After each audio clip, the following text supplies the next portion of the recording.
It's in the game. Let's go Ducks. EA Sports, it's in the game.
Griffin Stadium in Gainesville.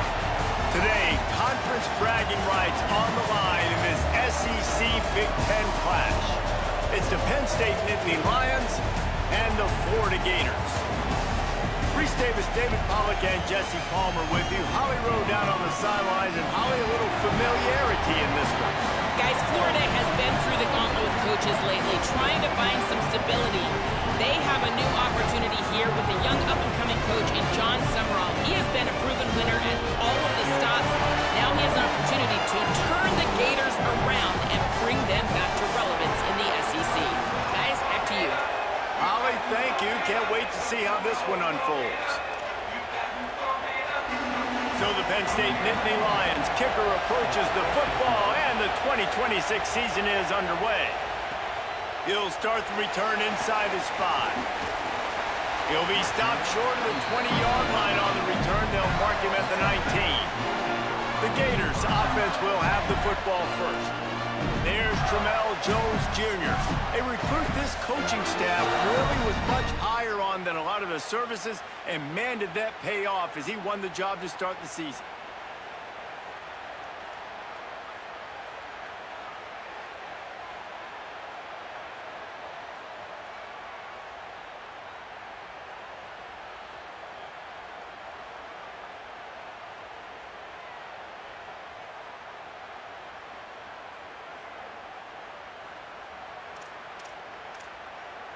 Ready to fire from the pistol.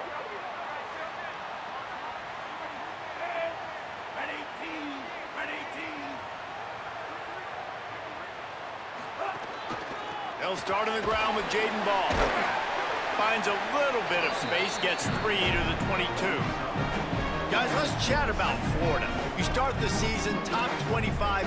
Clearly expectations are flying your way, but with that might come some roadblocks. Well, I think you got to take every week and every opponent one at a time. The number beside your name doesn't matter right now. The number matters late in the season. So you want to start the season fast. You want to be gelling on offense and on defense. I think that's the challenge early here. Absolutely. Figuring out who you are. Obviously some talented pieces, well thought of in the top 25, but a lot of season. Snags it, and there's running room. They corral him out of bounds, mark it down at the 38, and this offense might have something going.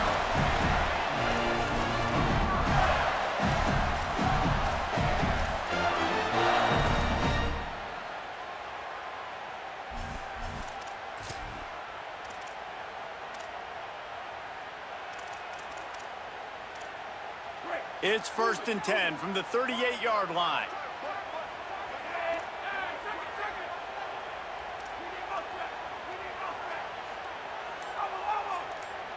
Might be calling a hot route. Jones to throw. Caught on the left side by Wilson. That's his first catch of the season, and they believe he is a freshman who can contribute a lot early. What will they dial up on 2nd and a long way to go?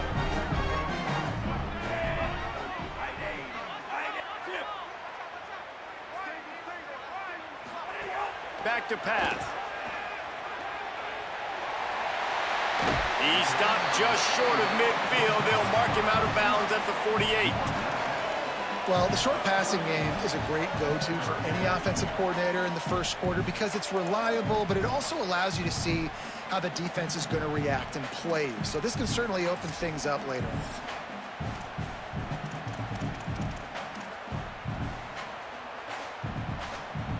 And the Gators come to the line needing just inches for the first down. He'll sneak it. They get him on the ground. The defense knew exactly where they had to stop him, and it's 4th down.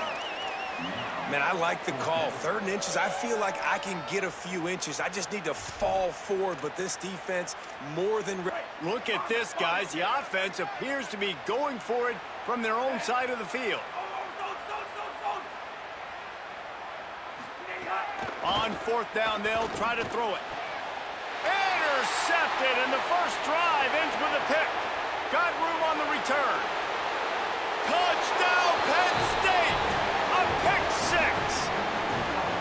And that is not the start this offense wanted. You're trying to come out, you're trying to create some momentum and get a rhythm and consistency, but you throw the pick six early and put yourself in a hole. Not good.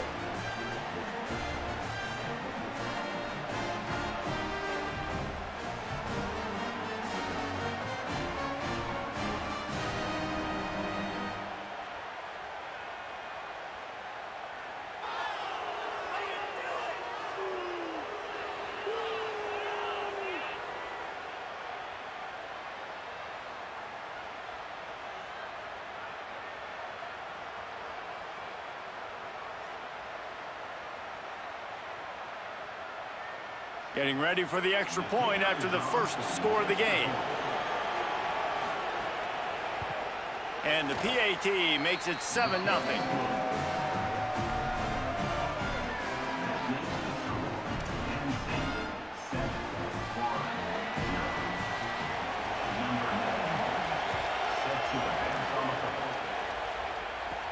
He'll bring it back from inside his 5. Couldn't find room for the big play. He'll be stopped after a short return. It's a coverage unit right on top of it. Here comes the Gators offense ready to go on the attack. Finding themselves down 7-0, they'd love to get a drive going here.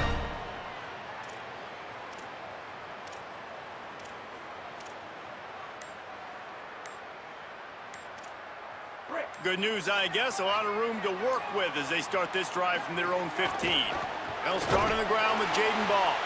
Slams into the pile. He'll get 1 to the 17. You definitely want to commit to the run game. You want to establish the run game. You want the defense to honor it. But if it doesn't work a little later down the road, you might think about airing that puppy out. Quarterback may change this route. Jones wants to throw it. Caught over the middle. It's Brown. Makes the tackle at the 32, but they were backed up inside their 20, and they pick up 15. And when you run these drag routes, it's super important that your quarterback can really use his eyes. Don't lock in where everybody's going to start looking at you and seeing what's coming. Does a good job, drops back, sees it, and the most important part, puts the ball out in front so he can catch it, get upfield, and make some extra yards after the catch.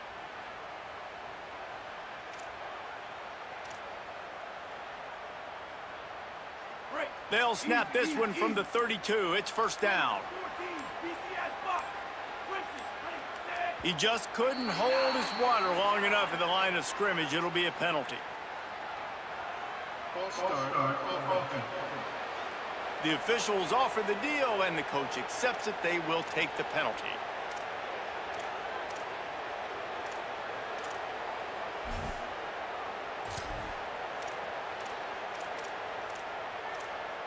So important to keep your concentration. Get off on the snap count, not before it. It's 1st and 15. So runs like that can really help your field position as they're up at the 35.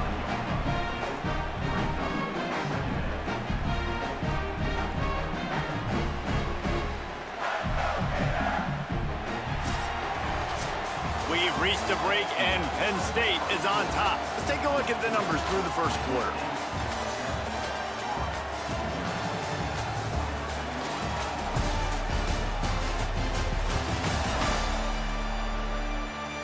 They've switched into the field, and we're ready to get things started here in the second.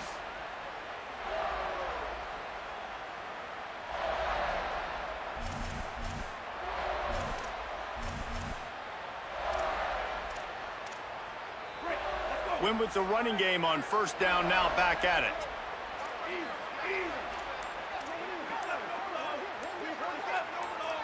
A little too anxious along that offensive line. That'll be a false start.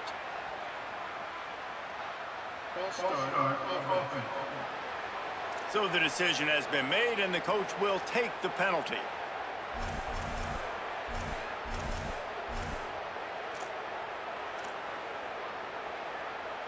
Had a chance to talk it over during the break, and they'll start with second down. Jones to throw. Complete out left to Wilson. A solid pickup there, works it to the 38 before being pushed out of bounds. A nice job by the QB there, timing out that drag throw. It's zone coverage, so he's got to make sure he gets it to his receiver in a window to allow him to catch the ball and then turn it upfield.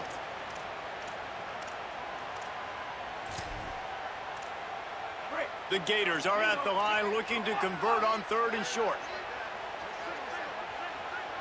Quarterback adjusting the pattern.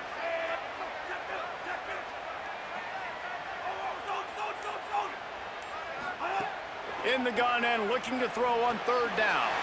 Got it. 3rd down, a lot of times it comes down to not necessarily who's the most open, who do you trust the most? No, it's not about the X's and the O's. It's about the Jimmys and the Joes. And when my guy's better than you and I get you matched up out wide and I know I trust you, I'm finding you. The Gators are moving quickly down the field. Motion from the wideout. Got room to work. And I think offense is showing they are willing to run the football, even if they don't get big gains. Just those body blows that can sometimes wear out a defense and keep the balance on offense so I can be explosive. Plenty of work to do here on 2nd and long. Trying play action. He rifles one deep down the right side. Oh, it's picked off. He'll try to take it back. And a big return after the INT sets up the offense for this possession. And this is obviously not a great start for this quarterback here. 2 interceptions already in this game. He's got to do a much better job with his decision-making.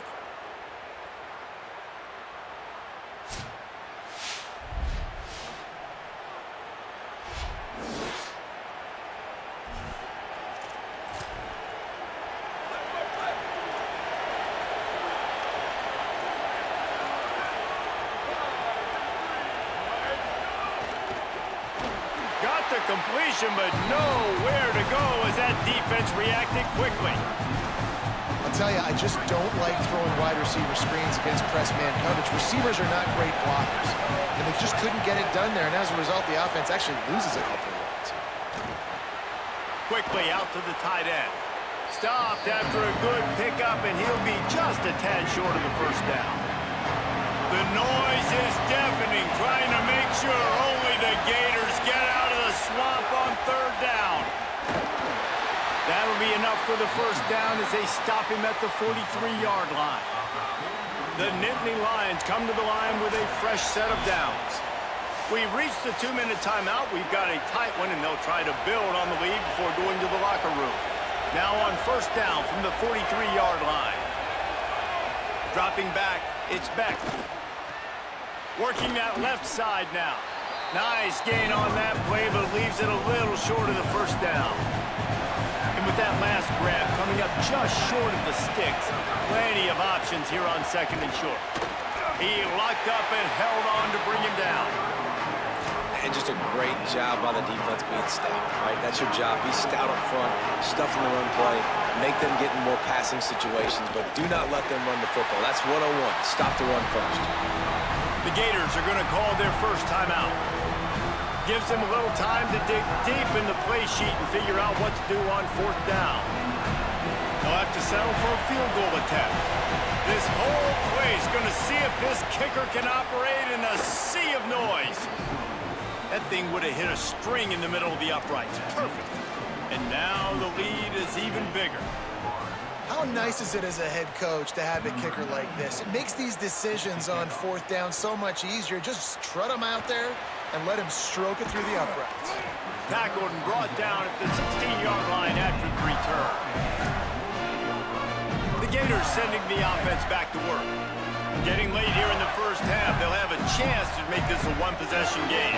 The offensive play caller here has to really be dialed in. It's important down 2 possessions, David, that they're able to score some. Gonna take a shot. And that'll be incomplete. Man, that would have been a big hitter on 1st down, but 2nd down's coming up. And this offense said, forget that, man. We haven't had much success doing anything this 1st half, so we're just going to take a deep shot. And it was unsuccessful, but I do like when you take those shots because it makes the corners retreat a little bit more, makes the safeties play deep. Now, maybe work the middle of the field. Let's try to move this football down the field. Let's try to get some form of points before the halftime. Escapes the pressure to his right. He'll pull it down and run. At the 40, there he goes. He'll work and weave his way all the way up to the 45 before going out of bounds. Finally, this offense starting to shake the cobwebs and get things moving. It's 1st and 10. Jones wants to throw it. With the catch, it's Singleton. Makes that one pay off, and they finally get him down at the 38. It'll be 1st down.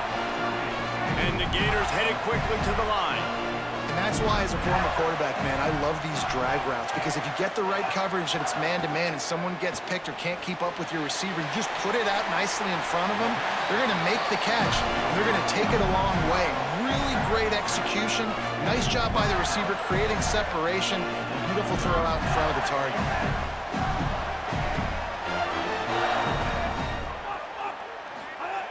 Looking to throw on 1st down. Snagged out of the air. And they pick up just a few on that completion. Quick tempo, no huddle offense. 2nd down, clock's running.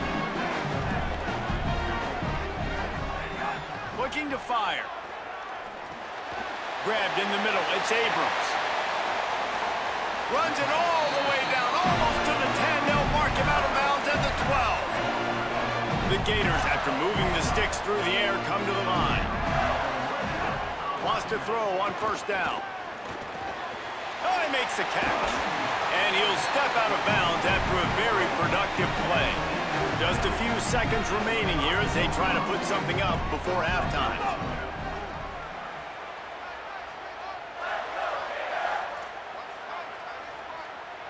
Wants to adjust the pattern.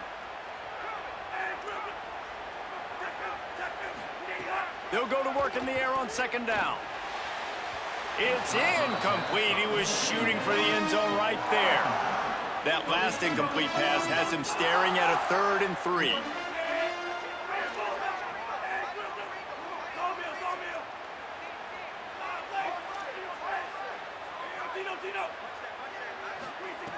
Jones to throw. The pass falls incomplete, and there are 8 seconds left. And that's a play on 3rd down. This offense just has to do a better job protecting their quarterback. Give him a split second more time to complete that throw, but they couldn't do it there. Despite failing earlier on 4th down, they will try again here.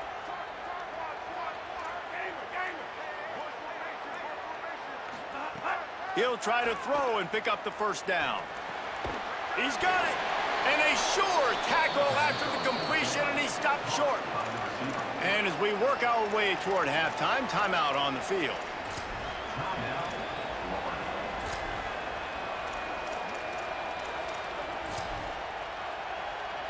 Just enough time for one final play in this half.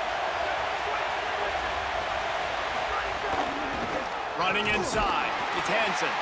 They make the stop, and that is the end of the 1st half. As the Gators head for the locker room by the watchful eye, that full Gator head, let's check in with Kevin Connors at the half. Thanks so much, fellas. Here inside our EA Sports Studios, welcome into the Week 0 College Football Update Show. We get right to it with Indiana taking on the Navy Midshipmen. And it's the home squad in one of those old-school fight-in-a-phone booth games.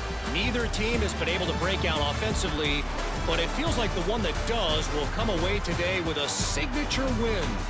Here now some other games you may have interest in, and social media has some sharp opinions about the state of things right now. Now over to your game inside the swamp. And yes, football is a game of inches, but man, is that really the case when you consider the length of some of these possessions. Look, I'm not an analytics guy, but I do know this. The team that sustains drives and just moves the sticks might be the team that comes out on top today. And with that, let's send it back to our men in the swamp. All right, Kevin, about ready to get things cranked back up here.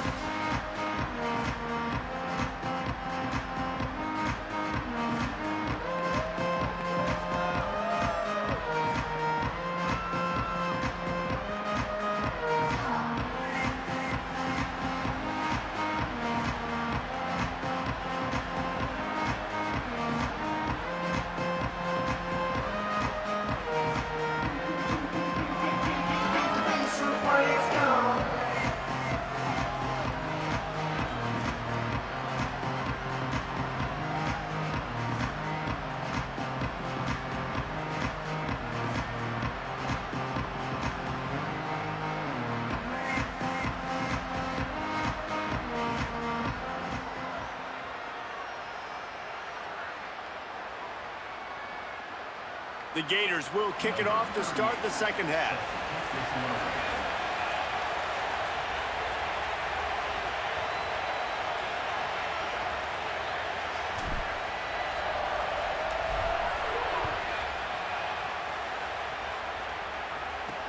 On the run from inside his own 5. Nice job by the kickoff team. Everybody stayed in their lanes, and they'll stop him at the 16. Holly, what's the story as we start this second half? Guys, catching up with the Nittany Lions head coach at the half. Their running back has not gotten off to the best start.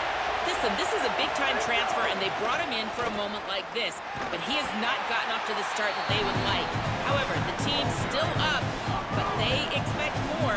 See if they give him another opportunity here to get this second half started. Back to you. Holly, thank you. And it'll be incomplete. This is some physical pass defense. Tell you what, that was a lightning-fast decision. You could tell he knew what he wanted to do right away, makes the decision, but maybe his footwork wasn't a little bit good, and the pass wasn't where he wanted to put that thing. I know that. Better find the earplugs. Here comes the noise, backing this defense on third down. Looking to throw, it's Beck. And he drops it, just took his eye off of it at the last minute. And that's the start you absolutely talked about and discussed in the locker room. This defense, they didn't have a lot of success in the first half. They needed some good things to go their way, get a stop, create some momentum. Great first drive by this defense. Now their offense has got to put some points on the board. Makes a nice grab at the 25. Tries to find a little more running room on that return, but he'll be stopped at the 36. Florida has the ball back, and here comes the offense. So they get the ball back after the defense forces a punt, and I'm sure they tried to make some adjustments at halftime after a little bit of a rocky first half. Here comes the rush, and they've got him wrapped up at the 28. And the Gators with a long way to go after the loss on the last play.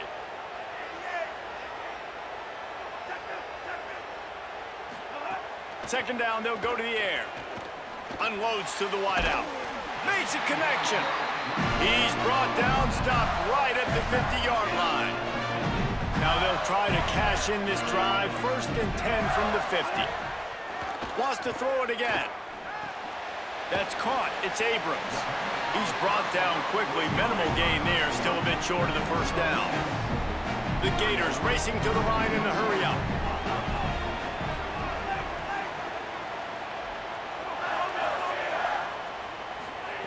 Second down, they'll go to the air. Makes the grab. At the 35, he's got room. Makes the grab in their space. And he slipped through the crowd, and he'll house it. Touchdown, Gator! When that receiver got 3, it was all over. And it's so nice to have a receiver like this as a quarterback because you pad my stats. I like those long touchdown passes where I just threw it really short, and he did the rest of the work.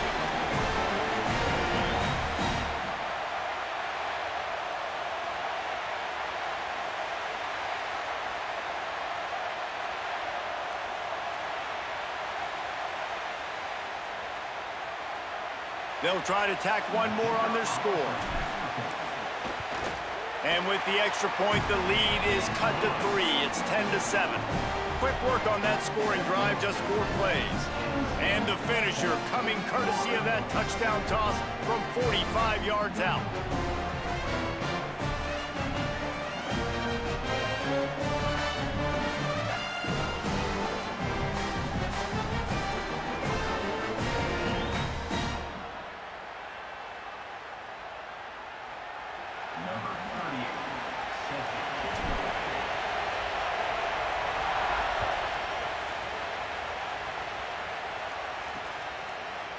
And it'll be a touchback. The ball will come out to the 25-yard line. The Nittany Lions going back to work on offense now. They haven't really been able to light up this scoreboard, but putting points up would be huge here.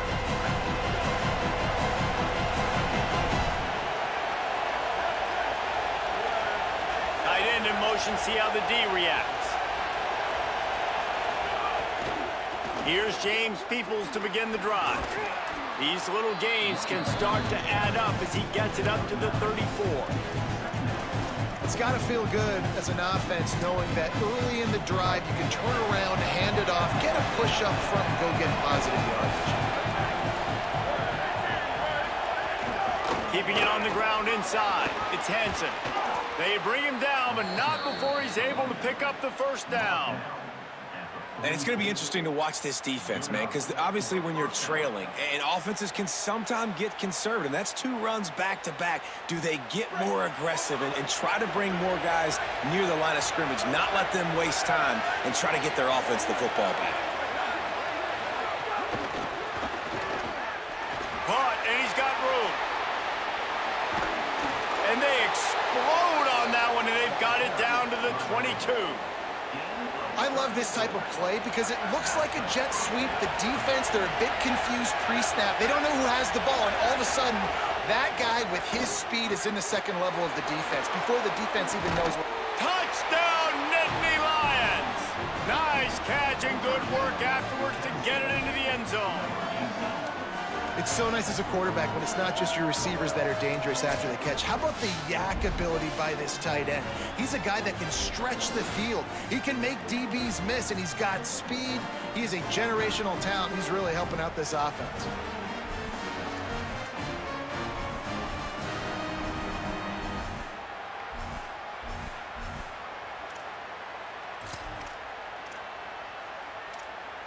Lining up for the PAT.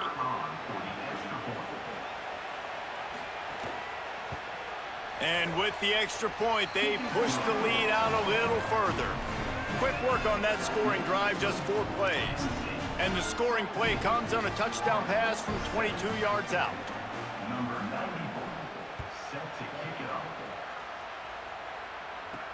On the move from inside his 5.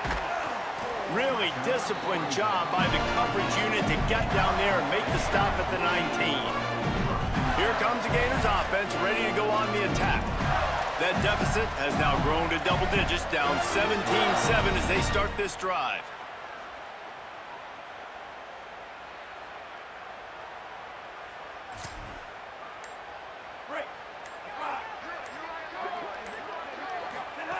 Jones wants to throw it.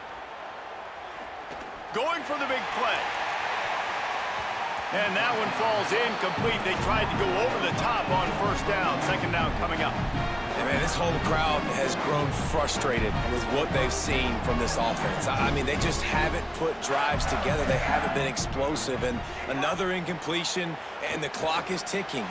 It's running down. They've got to find a way to create some big plays, to create some momentum, and get these guys on their feet yelling. Well, you can see the mindset of this offense changing quickly. We're in the late in the third quarter. They're down on the scoreboard. They've got to get aggressive, and they've got to throw the ball if they want a chance to win this game. But the defense knows it. It's going to be really hard for this quarterback now. The windows are going to be small like it was that time throwing the incompletion. He'll make a play on third down. He's got enough for the first as they mark it at the 32. Well, we know this guy is special, and because of that, he's going for the big play. And that one falls incomplete, trying to get a chunk play on that one. Well, you knew you were going to see it in this game, throwing the go route to one of the fastest players in all of college football. This receiver strikes fear in the heart of every defense because he's got elite track speed. He's going to blow the combine up in the 40-yard dash because of his wheels. Not able to connect with the quarterback on that one, but you know he has the defense's attention. The Gators are in the hurry up.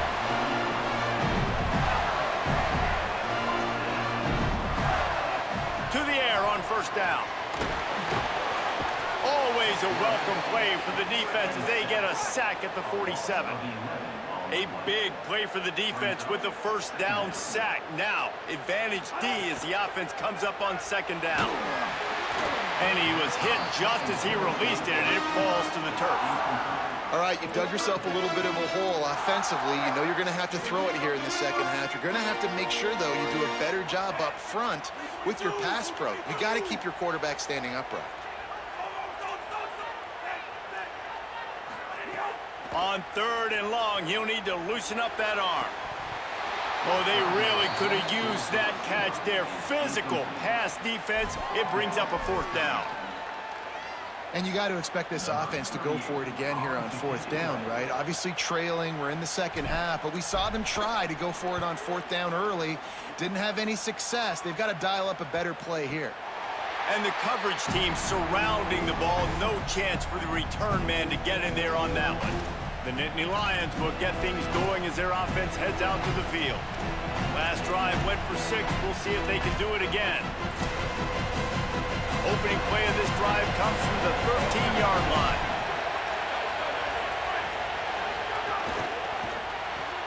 They'll run the RPO and throw it right. Great job on the containment and the tackling. They stop him for no gain. The Gators are going to call their first timeout. And that will leave them with just 2 timeouts to use the rest of the way. The play action fake. Well, it's a nice grab, but he would have been much better off just to let that thing go out of bounds.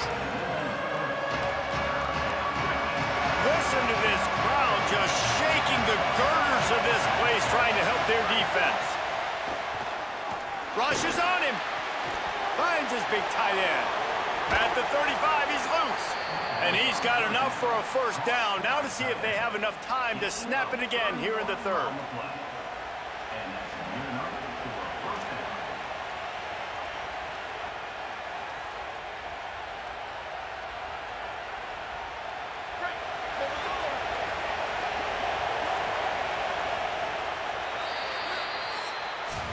We've come to the end of the quarter, and it's Penn State on top. We take a moment to look at the stats of what has been a tight ball game.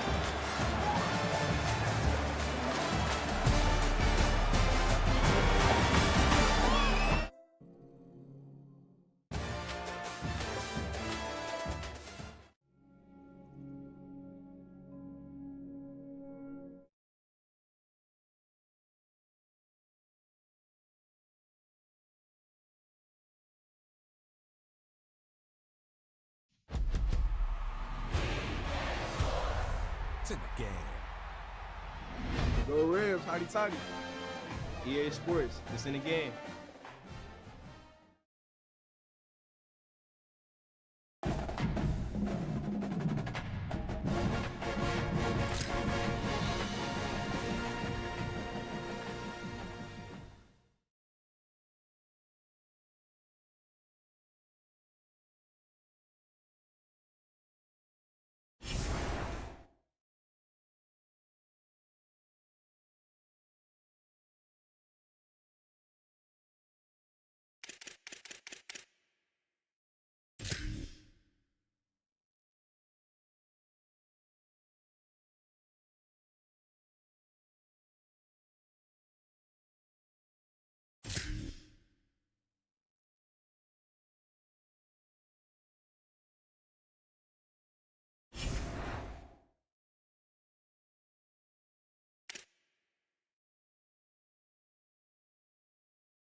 Stadium in Gainesville. Today, conference bragging rights on the line in this SEC Big Ten clash. It's the Penn State Nittany Lions and the Florida Gators. Reese Davis, David Pollack, Jesse Palmer with you here in the booth, and Holly Rowe keeping an eye on all of the storylines down the sidelines. Holly? Guys, Florida has been through the gauntlet with coaches lately, trying to find some stability. They have a new opportunity here with a young up-and-coming coach in John Summerall. He has been a proven winner at all of the stops. Now he has an opportunity to turn the Gators around and bring them back to relevance in the SEC. Back to you. Holly, thank you. Can't wait to see how this one unfolds. So Penn State's kicker headed to the football to start this 2026 season. And he takes this from inside the 5.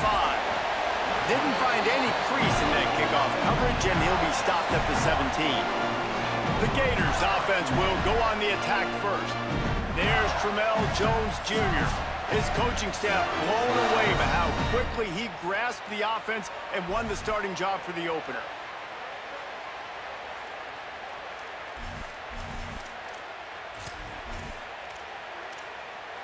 Bunch formation for these receivers.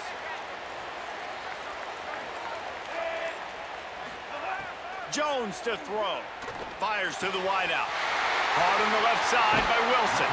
First grab of the season for this highly talented freshman. They believe he's just going to get better each and every snap. And I think with Florida, man, it's all about the quarterback position. When it was rolling at its peak, right, it was Jesse Palmer and Tim Tebow. That guy was pretty good, too. But, like, finding that guy that can make the plays, I think bringing in Buster Faulkner is a big deal. They'll have a great offensive identity. But, Palmer, Florida's good when they got the trigger man. Well, the good news is they didn't have to leave the U.S. border to find the next guy like they did way back in the day. But you're right. I think Buster Faulkner really is the key. I thought one of the big moves for John Summerall in the offseason was bringing in Faulkner as his offensive coordinator. Might have a chance. Got enough for the first. All down, but he has enough to move the chains. The Gators want to crank the tempo.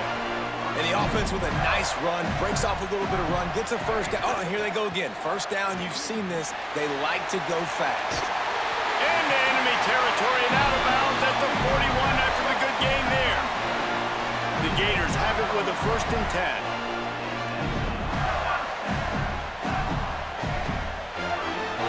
10. Quarterback making checks.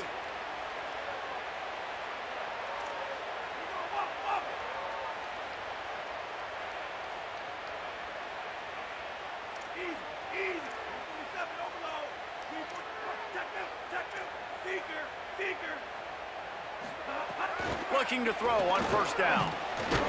Makes the grab. It's Singleton. Let's take a second to look at the big picture for Florida. You start the season top 25. Clearly expectations are flying your way, but with that might come some roadblocks. Well, I think you got to take every week and every opponent one at a time. The number beside your name doesn't matter right now. The number matters late in the season. So you want to start the season fast. You want to be gelling on offense and on defense. I think that's the challenge early here. Absolutely. Figuring out who you are. Obviously, some talented pieces, well thought of in the top 25, but a lot of season to go out and prove it. Day one, game one. Make that first impression. He's run out of bounds, and they'll say he stepped out at the 27. And the Gators kept this drive moving on the ground. Now back to work. Look out, he's got room. And a nice solid pickup there before the defense wrestles him to the ground.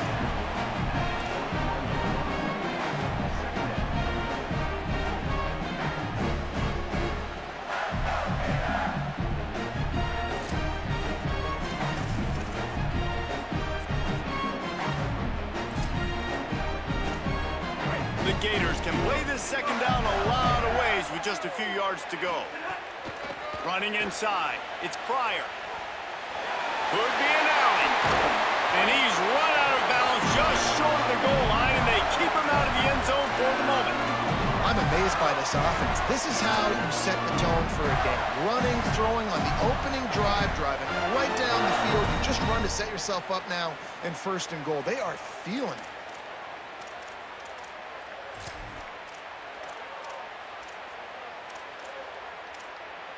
The Gators trying to cash it in on 1st and goal.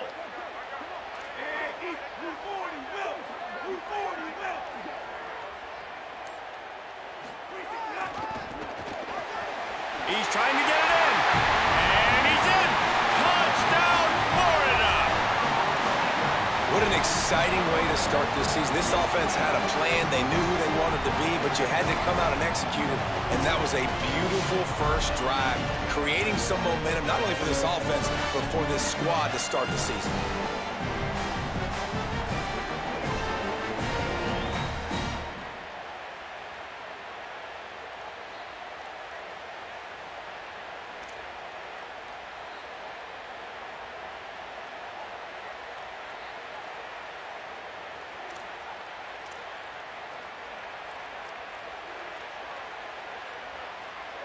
Setting up for the extra point after the first score of the game.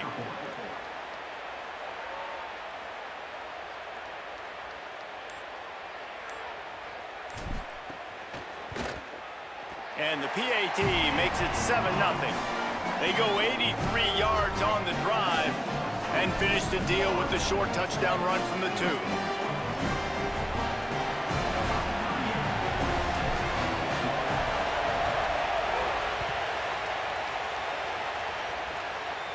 And no chance at a return here. They'll start this drive at their own 25. So Penn State's offense takes the field for the first time in this game. And here's the big fella, senior tight end. They'll try to feed him today. And what a luxury it is to have a weapon like this at tight end. He is a big play that can happen at any moment.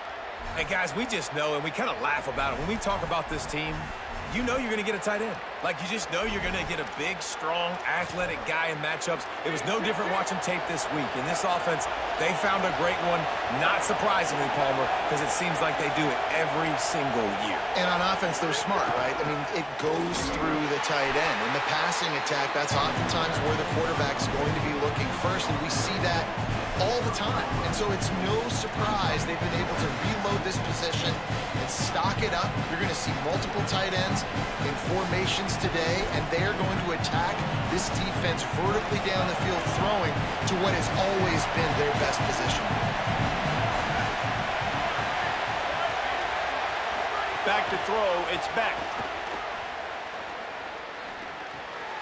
Picked off, what a play to set him up. And they capitalize not only on the pick, but on the great return to improve this field position. And that's not the attempt you wanted to start the game. First pass of the game, interception. Man, this is where you go to the sidelines. You have a good talk with your coach. You settle down. It's not the end of the world. It's one pass, but that is not the start he had in mind today.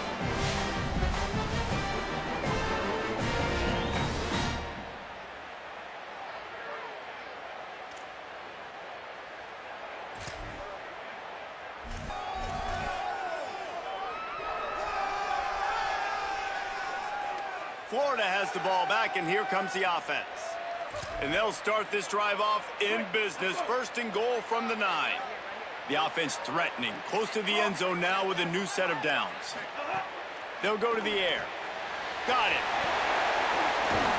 They'll get it down to the 8-yard line on that throw and catch, and the defense is backed up against the wall. And this offense shows they will be aggressive. On 1st and goal, they get the completion. Listen, games come down to executing in the red zone. This is a big spot. They'll run it left, looking for the end zone here. And that defense pushing him out of bounds after a short gain. We've reached the break. It's Florida with the lead. Guys, let's have a look at the stats as we've played one period.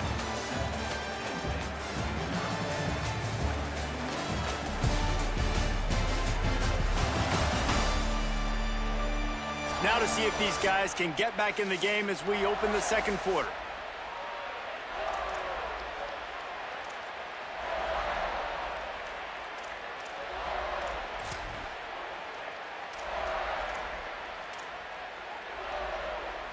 They'll try to open the quarter by cashing in on this big opportunity deep in the red zone.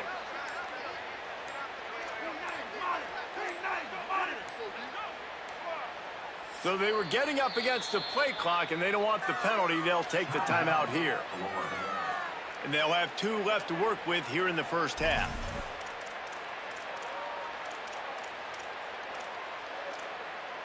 They'd love to make this short field pay off with a touchdown instead of settling for 3, but it is 3rd and goal.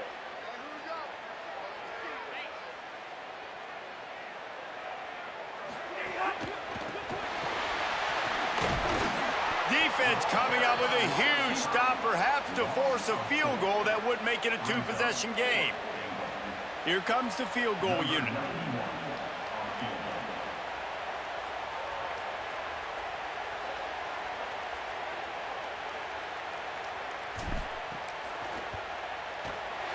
Absolutely perfect. And they'll push that lead out a little further.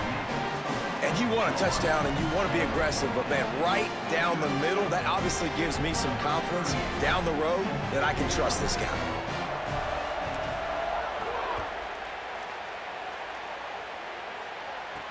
He'll bring it back from inside his 5. And the coverage team gets the returner on the ground.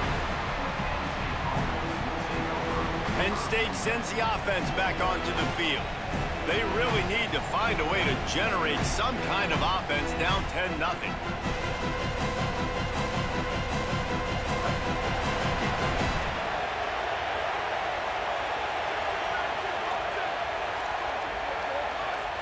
Motion from the wide receiver. After that one, not quite so backed up as they're up to the 18-yard line. Picked up 5 on that last pass play. Now it's 2nd and 5. Now the play fake. Fires to the big fella.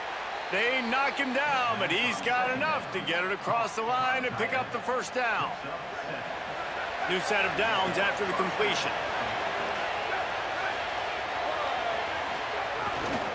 The run inside. It's Hansen. Defense in the right spot. They stop him after a gain of 2 to the 28. Well, will they dial up on 2nd and a long way to go? To the air. It's Beck. Just too much mustard on that one. Can't miss the target that badly. Man, as a quarterback, you got to be careful. He's lucky there. If you miss high throwing over the middle of the field, oftentimes that results in interception. So lucky that ball was incomplete. On 3rd down, he'll try to pick it up through the air. Right on the money. He'll be stopped about 2 yards short of a first down. One of the things I love about this defense, they just have such great awareness, and they're always communicating. They understood the down and distance. They knew exactly what they needed to do to make the tackle to force the punt. That is so well done. And the punt hits at the 6, and they can't down it, and it'll be a touchback. The Gators sending the offense back to work. Always good to get points on a drive, David, but chip shot field goals can leave you a little empty. And I think it's great to get points, but the great teams get touchdowns in the red area. You got to get out there this time and execute a little better on this drive. You're absolutely right, David. And generally, the best red zone offenses are the ones that run the ball the best. So let's see if they can be a little bit more physical on this drive. And that's a great job by the defense, understanding exactly the situation, understanding to stay home, play sound, no matter who gets the football. We're going to run to the football hard. We're going to cage the football, be disciplined. Nice job by the defense.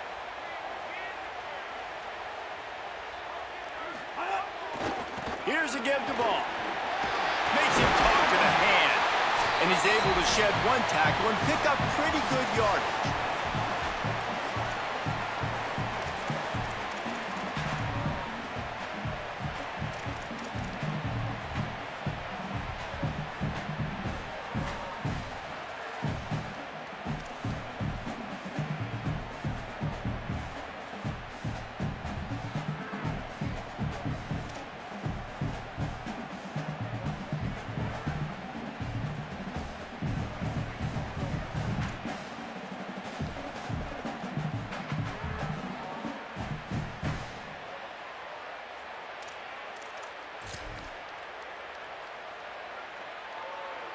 Looking for that first down on 3rd and short from the 28.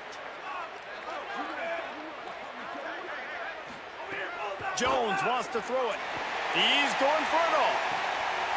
Catch inside the 30 and still running. Off and running. To the house. Touchdown, Florida. Well, you got to give the quarterback a lot of credit on that one, David. As soon as he recognized man coverage, there was no question where he was going to be looking. One of the fastest wide receivers in the game. I was about to say, you credit the quarterback. It's his speed. You play him man-to-man, he gets open, he wins. I'm not sure why we're crediting the quarterback. He's got jets.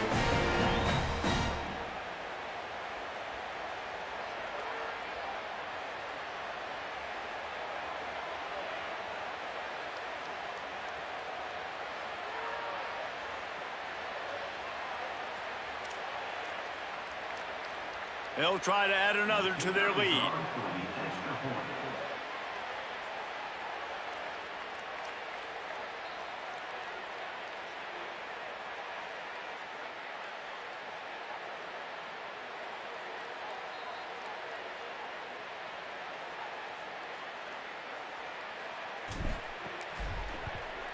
And they did tack on that extra point, but no problem.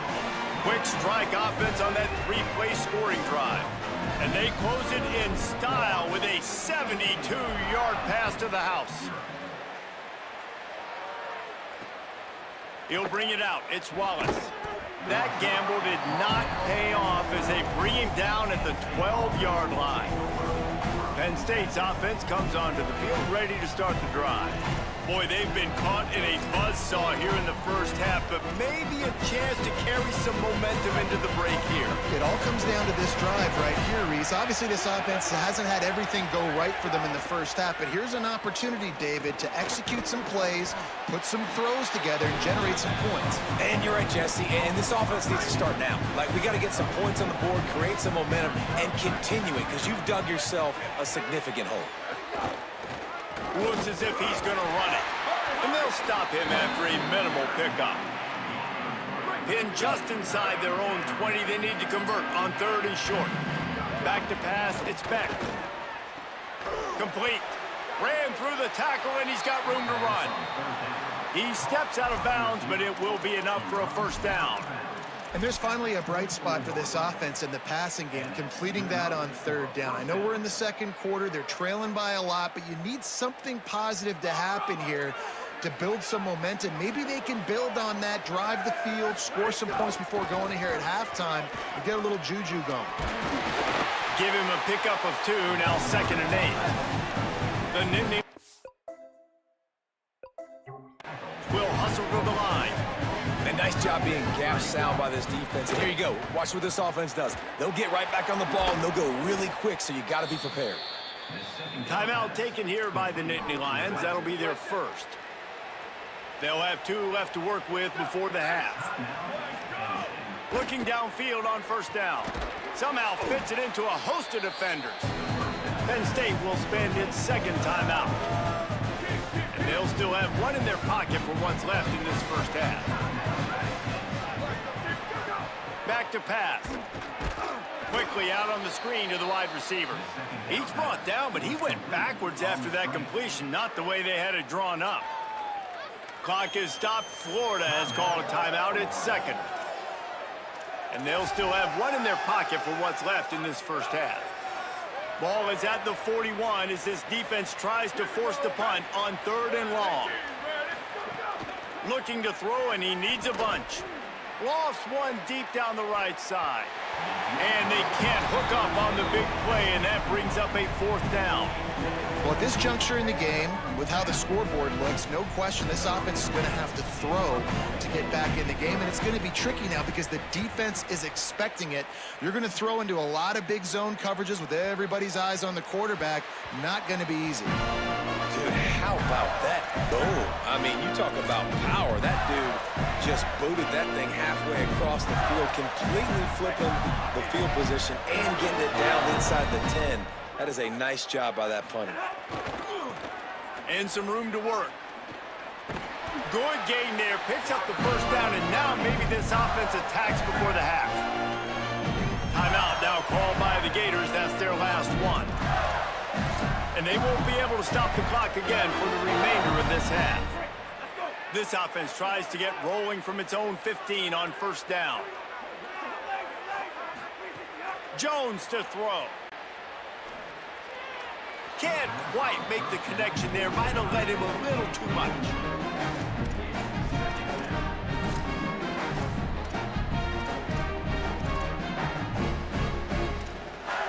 Try to make up for some of that lost ground on second down. Finds a little space. Just make sure to take care of that football. He stopped after a short gain. It'll be third down. Trying to pick up a first down.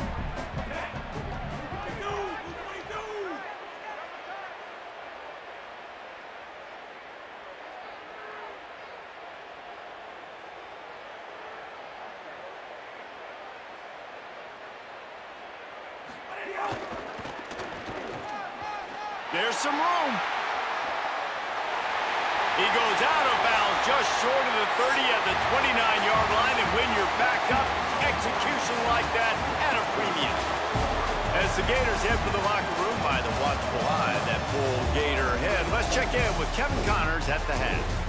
Guys, we welcome you into the Week 0 edition of the EA Sports College Football Update Show. We get right to it with Indiana taking on the Navy Midshipmen.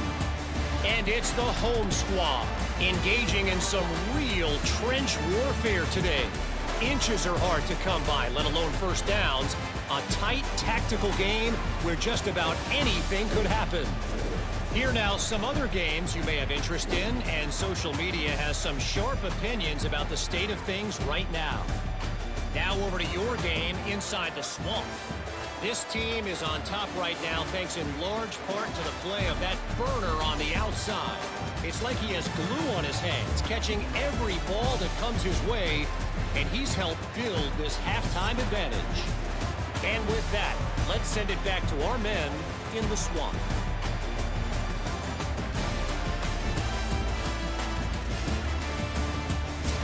All right, Kevin, about ready to get things cranked back up here. And the Gators will try to kick this one deep to get things underway in the second half.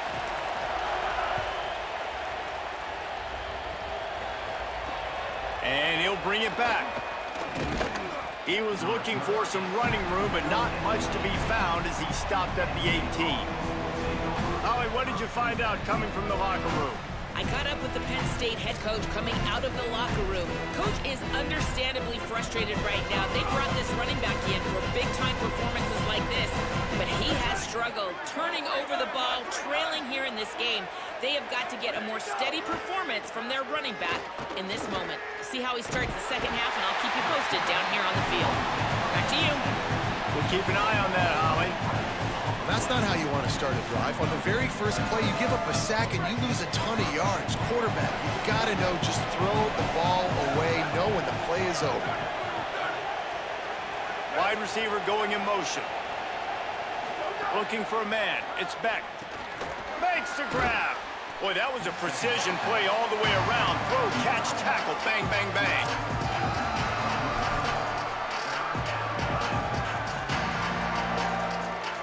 Third down, and this offense is already in a world of trouble. They could really use a conversion, not to mention multiple scores.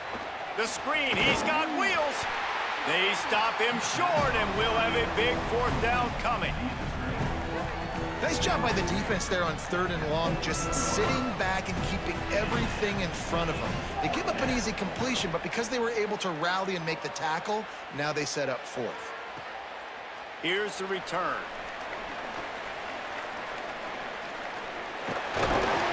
Returns like that are why you don't settle for the fair catch if you don't have to. Picks up just a little bit of yards to help out the O. Here comes the Gators offense, ready to go on the attack.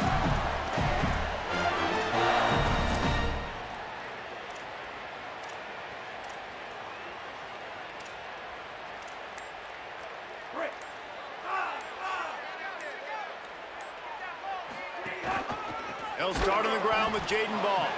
Stopped in the backfield. He's going to lose 3 yards on the play. Well, the defense was trailing going in at halftime, and I think they made some adjustments against the run. They want to slow this guy down. That's a really nice start to the second half if you're on defense. Ball again. He stopped in his tracks, and at least they didn't lose yardage on this one. And if this defense wants to get back in the football game, they've got to match the physicality of this offense. And that's a great start here in the second half. Like coming out, not letting them run the football, being the more physical and more aggressive team. Got the quick pass. He stopped short, and it's fourth down. There's not a lot more beautiful in football than the play action and the open tight end. Yeah, because it freezes those linebackers. It freezes those safeties. Hold on a minute. The offense still out there going for it in their own territory. On fourth down, they're taking to the air. Complete downfield. He's brought down, but not before he picks up the first down and a gutsy call to keep this drive alive. The Gators come to the line with a fresh set of downs.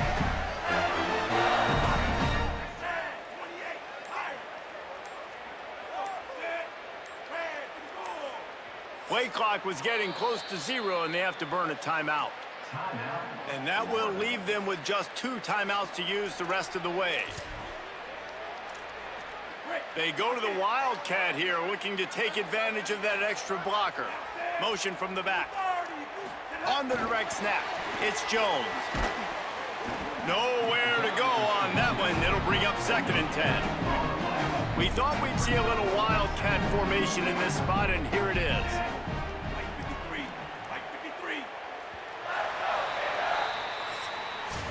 We've come to the end of the quarter, and it's Florida on top. This has been utter domination through 3 quarters, and the stats will back that up.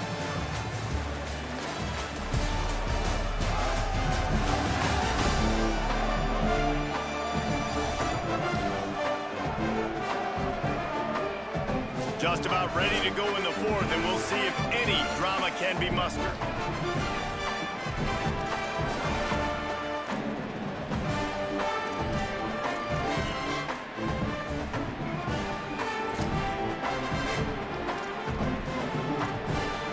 They had a chance to mull things over. Let's see how they start the final period here on 2nd down. Sends it back in motion. On the snap, it's Singleton. And the Wildcat is not working. They knock him down behind the line.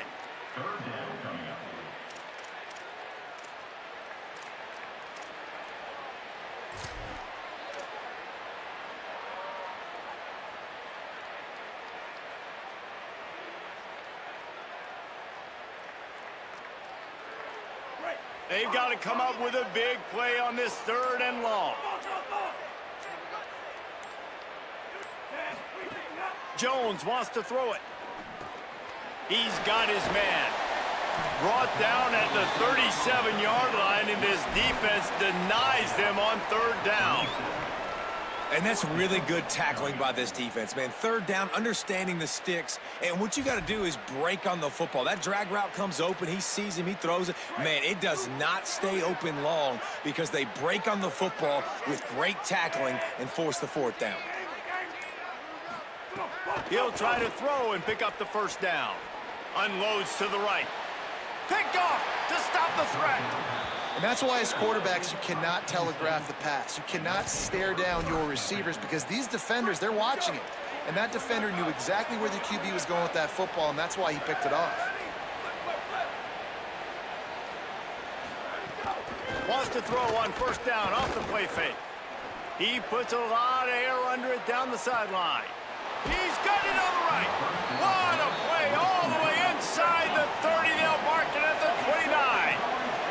You know, there's a lot of communication when it comes to defenses. Like, you have to talk, have to understand if somebody does this, I have to do this. I have to pass off wide receivers. Apparently, the communication was busted. And he's brought down after a nice gain. And the Nittany Lions in the hurry-up. That will take us to the 2-minute timeout, and not much time left for this offense to put together a miracle. Down to the 18-yard line, it's 1st and 10. They'll move the wide receiver. To the air on 1st down. Snagged out of the air. And he'll run across the sidelines after the good gain. I love the anticipation on that throw by the QB on the out route. You got to throw it before the receiver comes out of his break. Nice work. Linebackers trying to create some confusion. Slides, avoids the punishment, and picks up the first down. Everybody has to be set. They have to get it off. Dropping back, it's Beck. Looking to the end zone. It's picked off, and they ruin the drive with a turnover. He's brought down. A short return, but the defense comes out on top with a pick. That's kind of what this offense has done all day. They have struggled. They haven't gotten a rhythm. They haven't found a way to get points on the scoreboard. And late in this game, Intercepted, and the defense has set him up. I understand being aggressive. I get that. Play callers in today's era are aggressive as they've ever been. But at the same time, we got to understand, fourth quarter, I got the lead. I've already messed it up once. I might want to try to think about what this guy can really do. Unleashes one deep. It's caught in the end zone. Touchdown, Nittany Lions. Nice job by the offense going down the field, putting points on the board, but you're still down a couple possessions. Still need some good things to happen. You need your kicker to go over there and get warmed up. We need an onside. We need to score some points. We need a lot of things to go right to win this football game. They're definitely up against it. Time running out, down 2 possessions. They'll try the onside kick. Well, here in the fourth quarter, they were obviously expecting onside kick. They got their hands team on the field. They're able to jump on the ball and make sure they get possession. Holly, what update do you have for us? Here on the Gators sideline, this has been such a positive experience. They brought this transfer wide receiver in for a reason. They needed him to bolster their wide receiving core and be a bigger piece of this offense, and he has delivered. There he goes. They'll get him stopped at the 34. He's got 10 yards on that one and a first down. Timeout taken here by the Nittany Lions. That'll be their first. And they're really frustrated having to use that after giving up the first down. Running to Green. Picked up maybe 3 on the play at 2nd and 7. Penn State will spend its second timeout. And now what will they come up with on this second down play?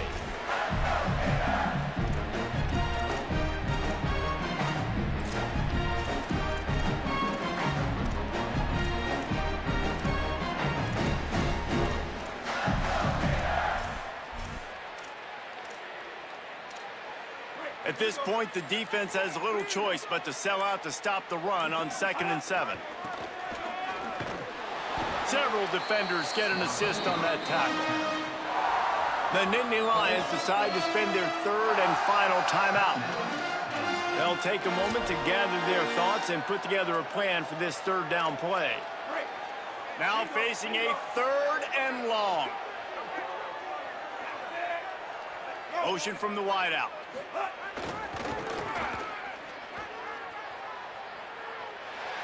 Makes it past the marker. That'll be a first down, and the last one they'll need as they're going to get the victory in this one. The Gators come to the line with a new set of downs.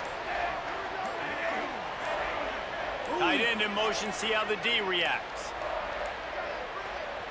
So they were getting up against the play clock, and they don't want the penalty. They'll take the timeout here. And they'll still have 1 timeout left at their disposal. Finally, some signs of life from this offense, which has done nothing in the second half. It's 1st and 10. Maybe a crease. Touchdown, Gators! And they add 6 more to the board with that trip to the house. So you think they shouldn't run up the score like this? I remember an old story of one coach telling the other one, I only coach one team, man. It's your job to stop it. Yeah, I like that approach. That should be your philosophy, but that doesn't mean you don't remember that. You have a turn later on, a lot of times, when your team's better, to do the same thing, to return the favor, and then make him forget that.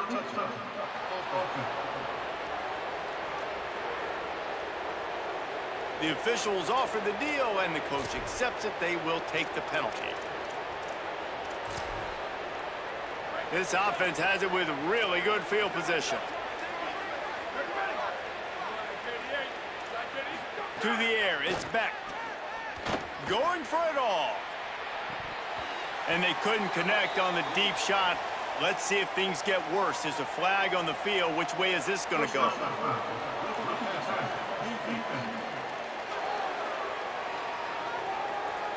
So the offense accepts the roughing the passer penalty, and they get a new set of downs. Just couldn't stay off the quarterback, and that roughing the passer call has them set up with a 1st and 10. He's looking to throw.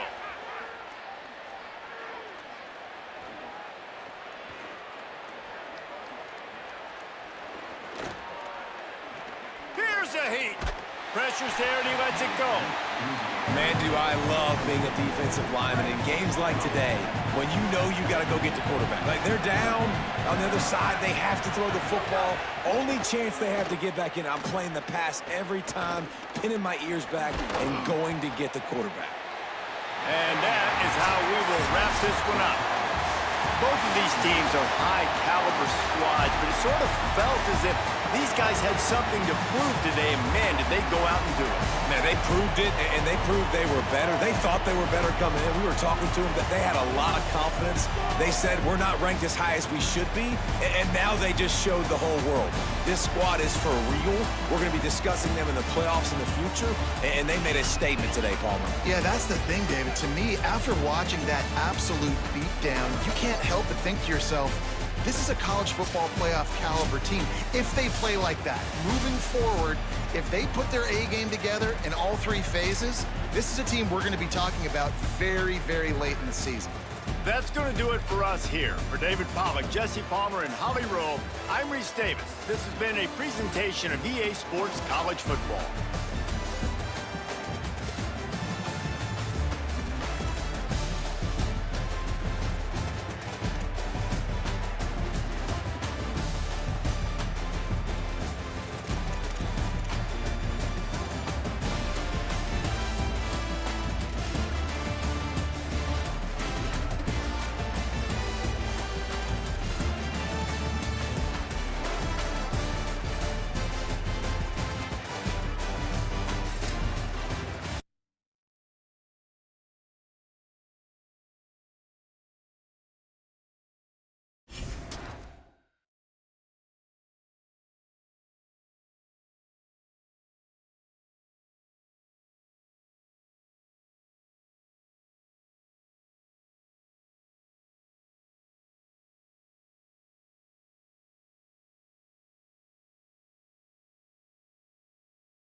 Mississippi. This is anything but a run-of-the-mill early season matchup, a clash of top 10 teams as these two will get their oil checked early. It's the Georgia Bulldogs and the Ole Miss Rebels. Reese Davis, David Pollock, Jesse Palmer with you, and Holly Rowe is down on the sideline. Hello, Holly. Guys, this is always a fun game when Georgia takes on Ole Miss. Last year's game was absolutely wild during the regular season. Not a single punt in the first half. And keep in mind, Georgia might have a little revenge on their mind after Ole Miss knocked them out of the college football playoff.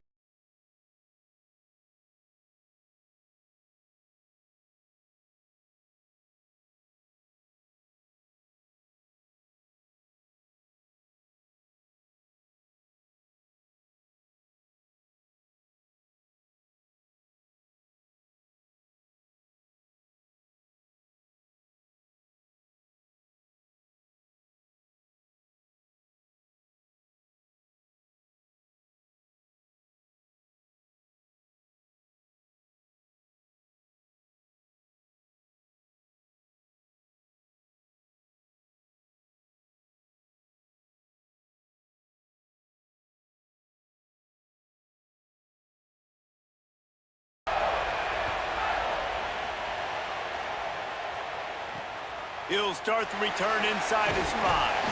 Tackled and brought down at the 16-yard line after the return. The Rebels offense will go to work first. And let me tell you about these linebackers. This group can make life miserable on any offense.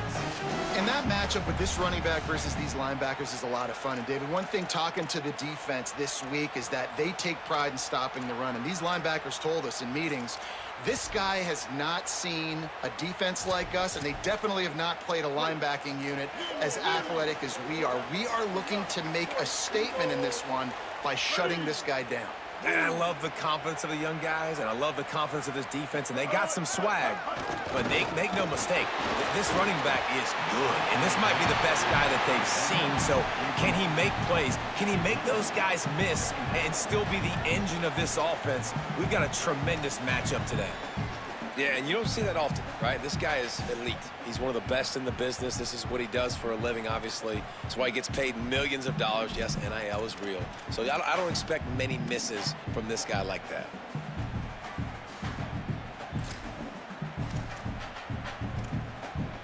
Working well behind the sticks on second down.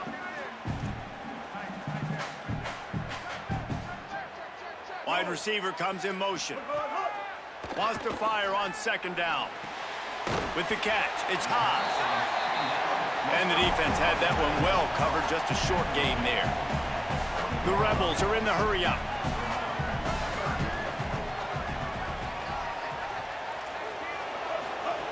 Third and long, and he'll try to throw for it.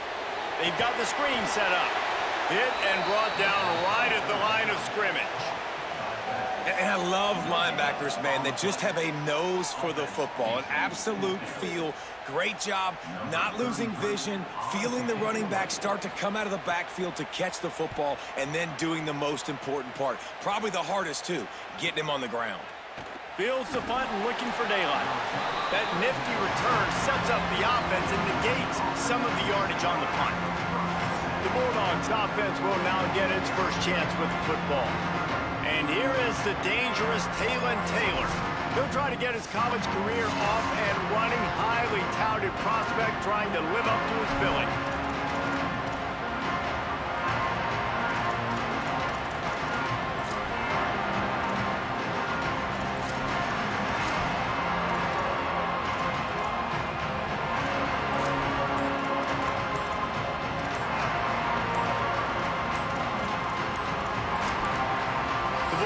Using their first timeout.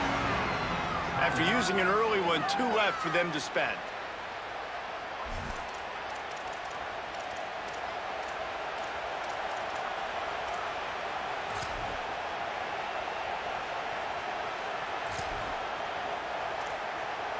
This is what we expected. This crowd ready to make its presence known. Looking downfield, it's Stockton. Good timing on the quick out. And he'll step across the sidelines after making a good gain on that one. You can really set the tone for what's possible in your season in early season showdowns like this, both in the top 10 and both with the loftiest of goals. This one's fun too, David, because we had this game circled in the offseason. We knew this was going to be a really good matchup early, and we're going to find out the answers to a lot of questions we have about both these teams. Well, and sometimes it's hard to figure that out, right? Like, you don't get till mid-season, you're like, oh, they haven't played anybody. Out the gates, 2 top 10 teams, we get to find out really quickly who's legit.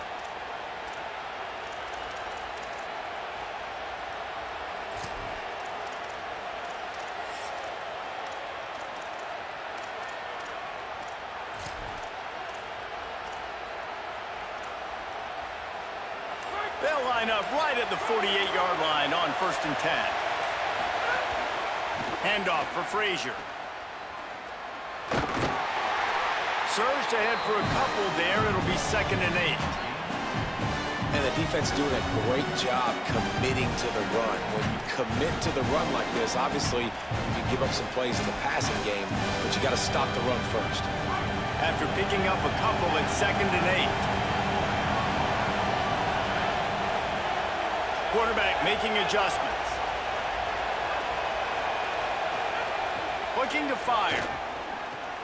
That's caught. It's Frazier. Didn't pick up a lot there. Moved it forward just a few. They were able to get the ball to the running back in space, but that space just evaporated.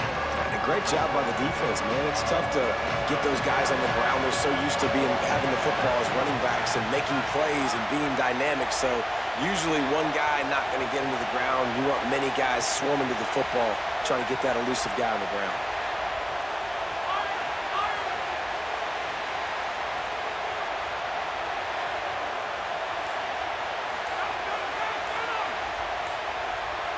Looking to pass. It's Stockton. Good effort, but he's going to come up a little bit short. It'll be 4th down and 1. And it's decision time on this first drive. And I choose aggressiveness, right? Set the tone in this football game. You got a 4th and short situation. Trying to get points on this drive. Establish yourself. Be aggressive here on this 4th down.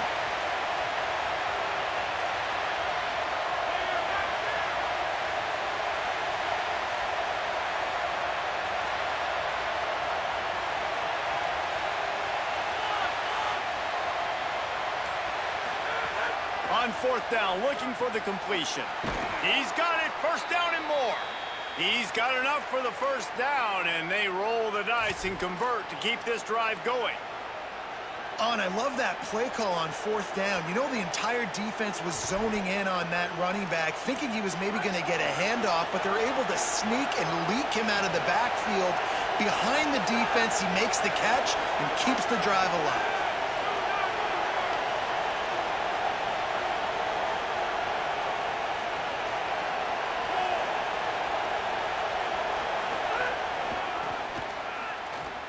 Oh, better look out.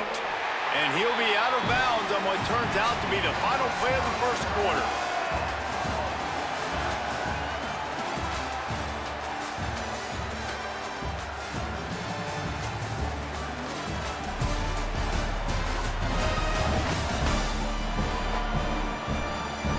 Let's see if the offenses can find a little rhythm here in the 2nd.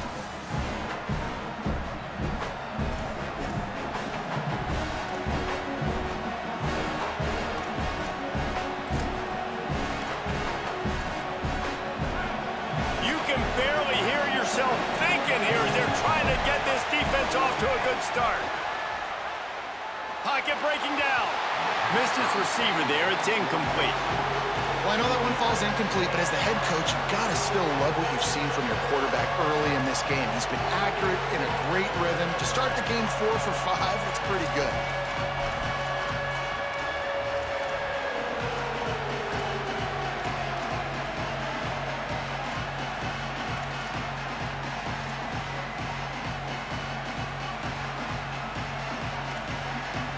Coming to the line of scrimmage at the 30. It would be a long field goal, but they'd love to pick up a few here on 3rd and long. Takes the easy one to the back. He'll come through on 3rd down as he's got enough, and they'll mark it at the 23. Hey, nice job by the QB. It's third down. It's money down. I'm looking to throw the ball down the field. What's open? My running back. Find him, hit him, let him do the rest. Good job. And the Bulldogs come to the line with a fresh set of downs thanks to that last connection in the passing game. Slithers into space. Really good running, gets it into the red zone, and they'll have it at the 16.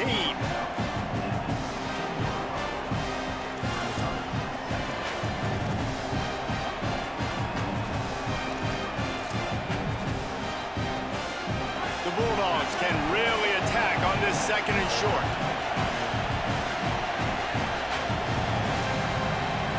They'll move the tight end.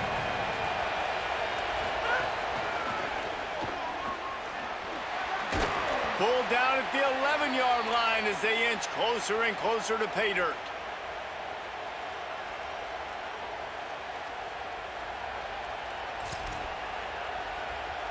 The Dogs back to the line on first down. Let's see if they keep leaning on this running game.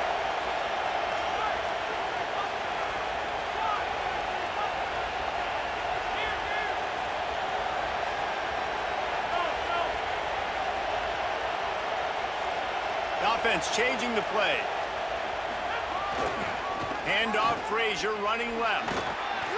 He's brought down at the 7-yard line, and they are threatening to take it in. Second down coming up on this red zone opportunity.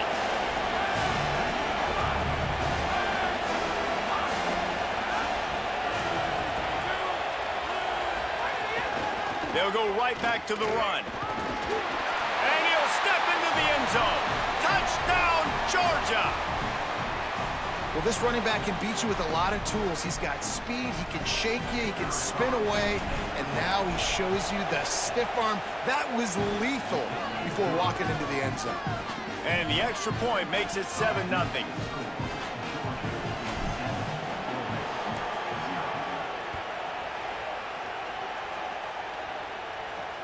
And he'll return it and try to get behind his blockers.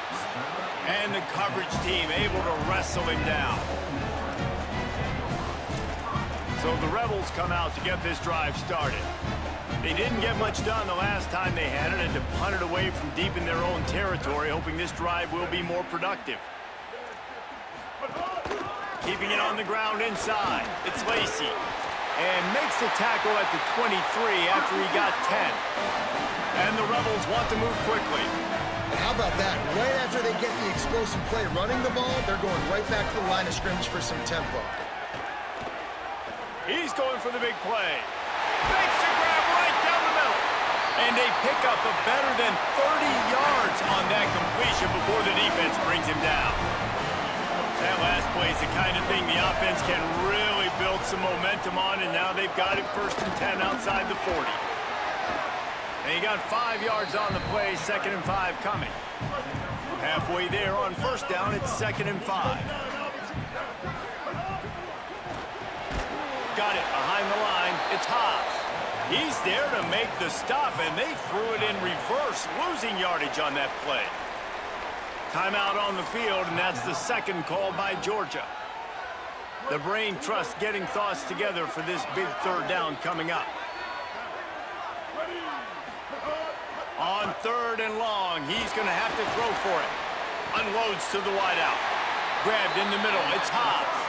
Moving deeper into enemy territory. Move the chains. It's 1st down at the 27. And the Rebels, after moving the sticks through the air, come to the line. Off the play fake on 1st down. He's open on the right. Gets it inside the 5, down to the 4, and it'll be 1st and goal. And, man, you love to see that from this offense. Coming out and answering, right? Like putting a drive together. Their defense just gave up a touchdown. But you want to snatch the momentum back. Nice job putting a little bit of a drive together. Now let's go cap this thing off with a touchdown. Now we got a timeout taken by the Rebels. That's their first. They'll have 2 left to work with before the half. Touchdown! Ole Miss! Right on the money, and he makes the grab in the end zone. And this offense really struggled in the 1st half, but how about taking the last possession down the field, punching 6 on the board with a chance to tie this football game up.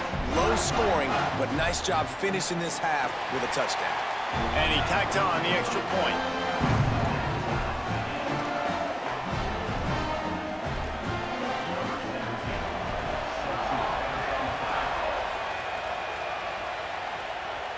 And it'll come out to the 25. No attempt at a return. We're ready to get another look at this Bulldog offense. We'll see how aggressive they are trying to put up points before the break. The drive starts from their own 25-yard line. Motion from the wide receiver. An unforced error there. They don't get the snap off in time.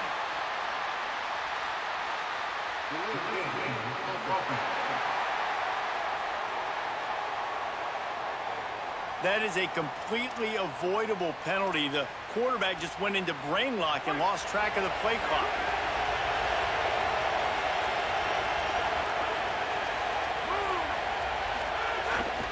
Here's a give to Frazier. Nice move to pick up yardage. Now after that run, they're in pretty good shape at the 30-yard line. Georgia using its final timeout here. And they won't be able to stop the clock again for the remainder of this half. Forced out of bounds, a good pickup there on the ground. And I like the thought process on offense here early in this game. They're giving their bell cow the ball early and often. There are a lot of coaches that outthink themselves, and they think, you know, we're going to throw the ball to set up the run instead because everybody on defense knows our guy is the focal point. But this offense is just keeping it simple. Let's just give our best player the football early in this game, and let's just get him into a win. Time dwindling away as they try to put points on the board right before the half.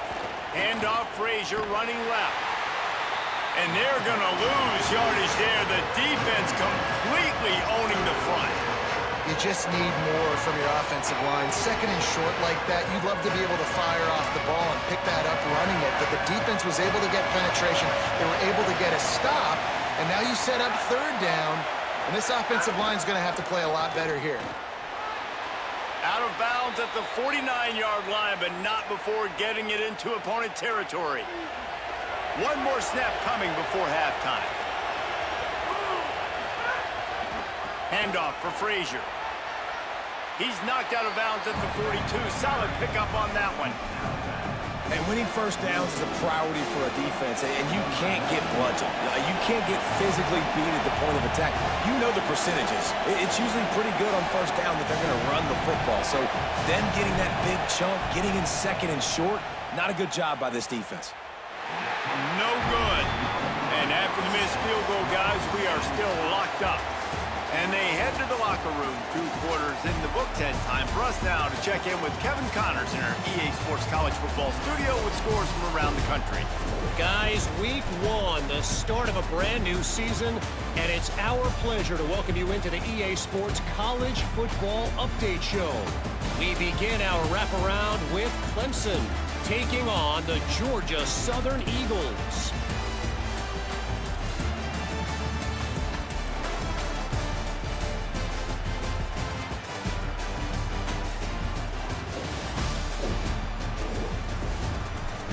Now back to your game inside Vaught Hemingway Stadium.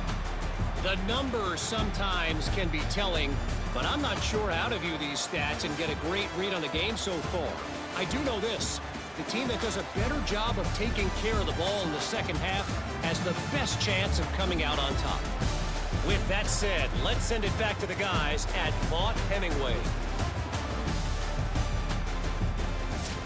Thanks for that breakdown, Kevin.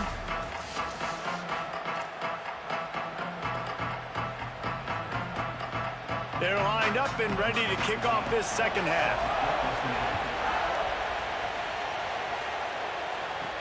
Here he comes from inside his own 5.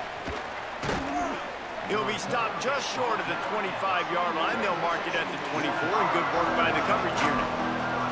And Georgia ready to go back to work on offense.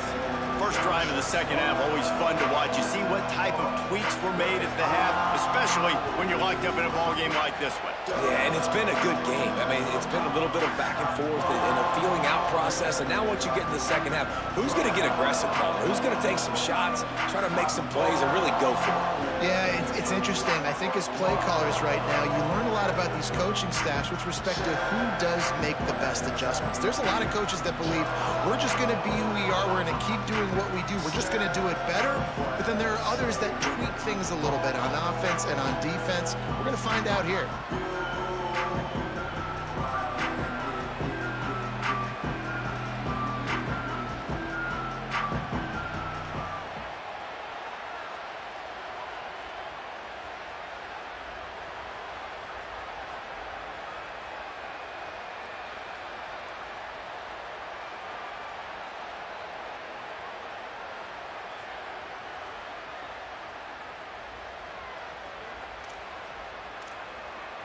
Here comes the Georgia offense, ready to go on the attack.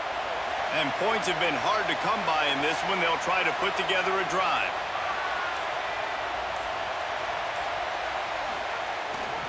They'll start on the ground with Frazier.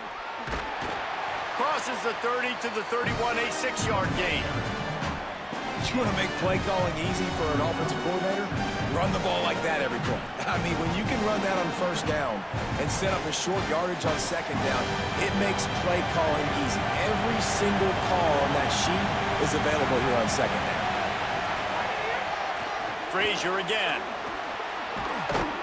And he's down at 1. That's a first down. Wow, the running back there showing you his skill set as he's able to rip off that one for a first down.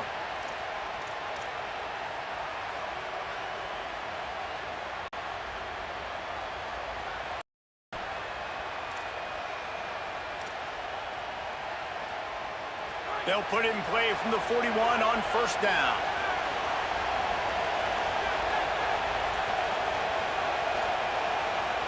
Might be changing the route.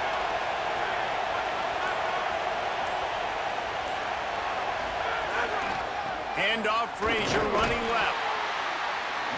And that run really didn't go anywhere. And a lot of times we don't focus on it enough. How important those 5 guys are up front. To get on those defensive linemen, to try to move them out of the way, to get a run game going, it squarely falls on the shoulder of those 5 offensive linemen.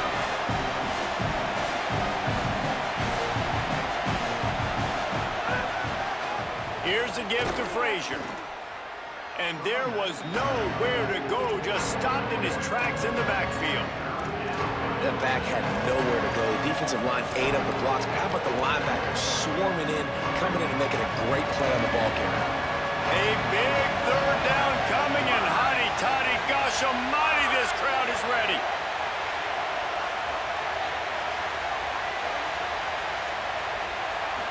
Looking to throw at Stockton. It's complete. He came flying up from his free safety position and stopped him well short. In fact, he'll be about 3 yards behind the marker, and it's 4th down. Well, I know there's a lot of people out there thinking, hey, it's 3rd down, you got to throw to the sticks here, but I like the call getting the drag. You get the... Look at this, guys. The offense appears to be going for it from their own side of the field.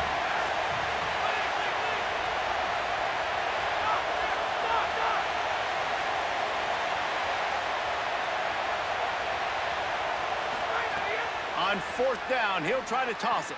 Hauls it in, the first down and more. He's got enough, and they roll the dice on 4th down, and they keep the drive alive. The definition of 4-down territory has changed over the last few years. It extended into their own territory there. Anywhere, everywhere, just look at the card, right? That card's supposed to tell us what to do, but maybe I'll go for it anyways. This offense took a little bit of a gamble, but they get the first down. Nothing to worry about, Reese. And the Dogs are marching down the field.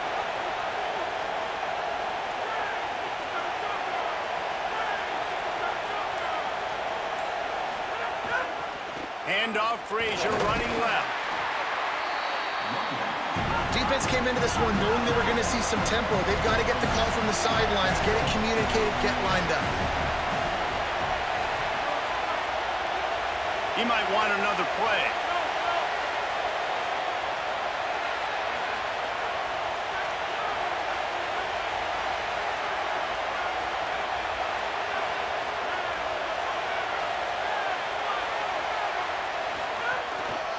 Frazier again. Able to pick his way forward for a decent game before the defense gets him down.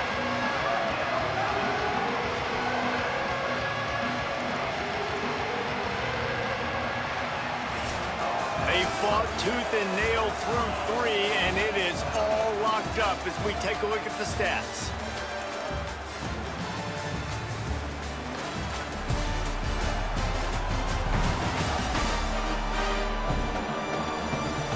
These two teams about to find out what they're made of as we open the fourth all tied up.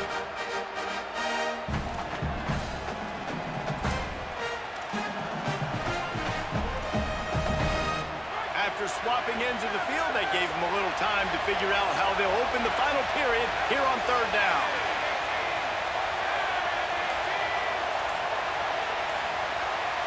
Looking for a man, it's Stockton. Throws to the wideout. Got his man. Just outside the red zone as they pick up the first down. They'll spot it at the 22. And they just want to give this guy a chance to make a play on third down. And more times than not, he is going to deliver. And he's so good, so efficient, such a good route runner, got the speed, got the complete game. So you definitely want to highlight him, and especially on those downs that matter. First down here in what has been a highly entertaining Week 0 game. What a welcome to college football for this season.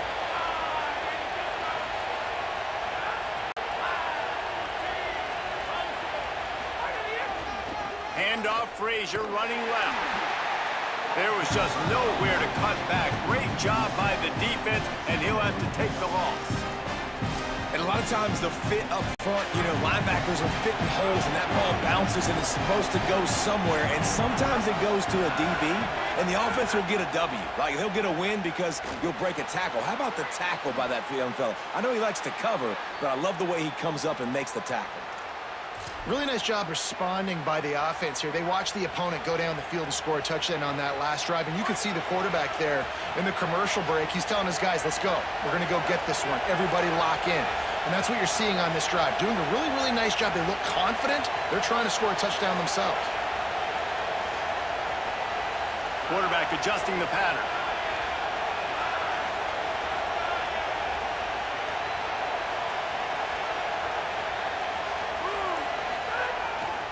They'll run it in the red zone. It's Frazier. He's tackled right at the 10-yard line, and they're trying to cash in on this drive. Operating in the red zone here on second down. The clock has stopped, and we've reached the 2-minute timeout.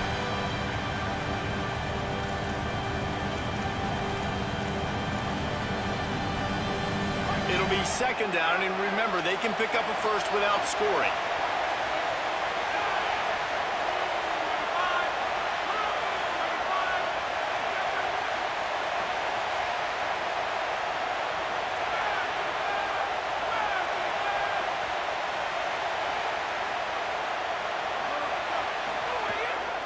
Frazier again. Touchdown, Bulldogs! They move on top here in the fourth. The Bulldogs answer right back with a score of their own. Man, and how about this offense in crunch time, doing what they do, getting 6 on the board. Now I turn to my defense right now and say, boys, we need one more stop. Go out there, get me one more. And he makes the extra point.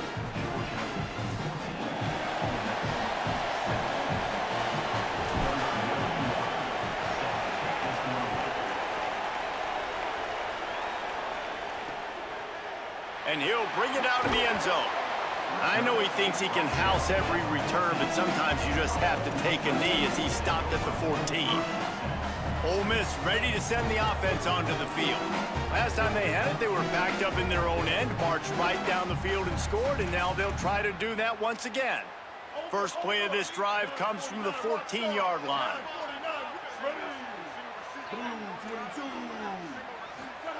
They'll start this drive going to the air. Slings it downfield. And his throw is incomplete. Hey, this offense has been a struggle bus. I mean, just call it like it is, guys. It hasn't been good, especially the passing game. And I'll tell you what, QB's played better games before. And I'm interested to watch. Can he stay positive? Can he finish this game off on a good note? Now we get a timeout taken by the Rebels. That's their first. And with the clock stopped, they can get their thoughts together to call this play after picking up the first. Now on 1st and 10 from the 27. Gets the back moving. Hand off from the shotgun. Just working and poking and prodding and finding his way up to the 36. Trying to get everybody set with the clock still running. They'll go to work in the air on 2nd down. And they tried to sneak the run in there, but immediately you got to call a timeout. You got to stop the clock. Then you can get organized, go to the sidelines, still have one left after that. You realize you got to get points, but now you get to get your quarterback over here and get in his ear a little bit. On 3rd and short, they'll go to the power running game. They'll get him down, but not before he crosses the 50. He's down to the 49. They'll rush to the line. Clock stopped for the 1st down. They'll set the chains and wind the clock. And this offense has got to get somewhere, right? That's a couple plays in a row. Like, the clock is their biggest enemy. So we got to find a way to manufacture, push the ball down the field, make something happen with that clock running out. Ole Miss calls its 2nd timeout. And they can take a moment to try to build a little momentum, get the right play called after picking up the 1st down.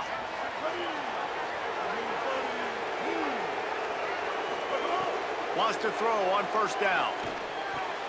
Fires to the tight end. Now he's got it all the way down to the 21-yard line, and they are threatening on 1st down. And when you run these drag routes, it's super important that your quarterback can really use his eyes. Don't lock in where everybody's going to start looking at you and seeing what's coming. Does a good job, drops back, sees it, and the most important part, puts the ball out in front so he can catch it, get upfield, and make some extra yards after the catch. Short completion on 1st down, and here they are with 2nd and 8. They'll run it. It's Lacey. Doing damage on the ground as he runs it down to the 11-yard line. In search of that tying touchdown. They've moved the chains a couple of times. It's 1st and 10 again. Ole Miss calls its 3rd and final timeout. And now they are powerless to stop the clock with a timeout. Looking to throw on 1st down. Makes the grab. They've got it down to the 3-yard line. Really well done on that throw and catch. They'll try to kick it into overdrive. Clock's running. 2nd down coming. Wants to pass. The clock an enemy.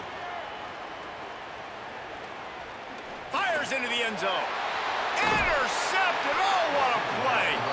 Might as well finish with a little flair. The defense comes up with a turnover, and they can take a knee if they choose from here on out.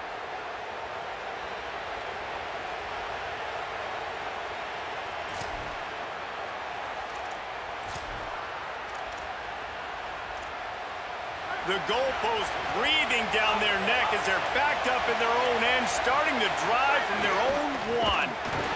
And they get it in the end zone for a safety, and that should wrap this one up tight. So after that safety, they'll kick it away from their own 20.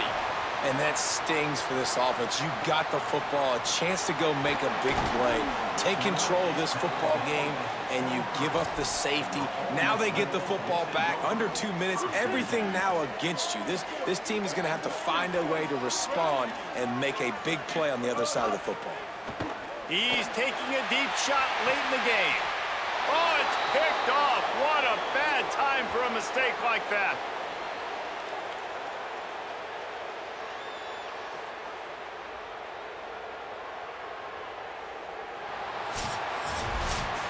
What a show both of these teams put on today. A couple of outstanding squads, hotly contested battle all the way to the very end. Yeah, we came into this one expecting this to be a back-and-forth battle. We knew it was going to go down late into the 4th quarter. At the end of the day, the higher-ranked team, David, they were really able to lean on those playmakers and that leadership they've got in the locker room. Yeah, and now I think even more so, you're starting to believe in them. They're battle-tested. This team they find a way to get things done. That's why they're ranked where they're at. And I expect this team to stay in contention for the college football playoff because they're proving week in and week out they're a really good squad. This has been a presentation of EA Sports College Football. For David Pollack, Jesse Palmer, and Holly Rowe, I'm Reese Davis saying goodbye.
Star Showdown. The rivalry once thought dead and gone, but it is back. And now we find out who gets the right to lay claim to the football-obsessed state of Texas. This matchup has had all kinds of great moments, and we're ready for some more. Glad to have you with us from Austin, Texas, DKR Texas Memorial Stadium. It's the Texas A&M Aggies and the Texas Longhorns. Alongside David Pollock and Jesse Palmer, I am Reese Davis. Holly Rose down on the sidelines. We say hello to Holly. The Texas Longhorns enter this season with a ton of optimism. Coming off a 10-win year last year in a season where their young quarterback, Arch Manning, took significant steps ahead. They are so excited to see if they can improve and get back to the college football playoff this season. The offensive line grew from last year. More experience for this great young quarterback. We'll see if Arch Manning can take another step this season. Guys? Thank you, Holly. Really looking forward to this matchup.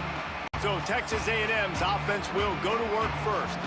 And the adrenaline is pumping on overdrive in games like this, guys, and it's crucial to get your emotions under control. No doubt. In rivalry games, you've got to limit the mental errors, and you've got to limit the penalties, because those will kill you, Pollard.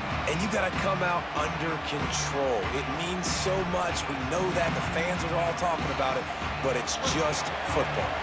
This place is roaring, and it's going to be so hard to operate under these conditions. Makes the grab. It's Owens. Guys, let's take a second here and think about Texas A&M. They start the season in the top 10. Ideal position to make a run. But what do they need to avoid? Well, I think you avoid the talks about me and where we're at, because that doesn't matter. This team's got a lot to prove. It's a very talented team, but they got to start the season off fast. That first impression makes a big deal in all these voters, Jesse. Yeah, I think a lot of these players are hungry to prove that top 10 ranking is legit. But talking to some of their guys too, David, they actually feel like they're not ranked high enough. They actually feel disrespected being where they are, which is pretty amazing considering this is already a really great jumping point. I can't wait to see how they play today. Here's Reed to throw. They're working that left side. He stopped right at the 50-yard line, but they'll move the chains. It's first down. And how about this running back, man? Coming into the game, we knew he would be a focal point of this offense, but through the air, like not on the ground right now. They're finding ways to get him the football out in space to do some damage, and right now, it's all through the air. And a good, solid pickup for the defense cuts him down. And that's a really nice play. It's impressive. When it's first down and the defense thinks you might be running the football, you still can line up. You can get some movement at the point of attack and find a little crease for your running back. Fires to the wideout. And it'll be incomplete. This defense is physical in pass deep. Not many receivers like to get hit. They just don't, okay? They're prima donnas. That's what they are. That's who they are. Nice job by the defender. You could tell he was catching the football. He was going to put a hit on him to make sure he had to think about something later, and you could see the ball pop out and fall to the ground.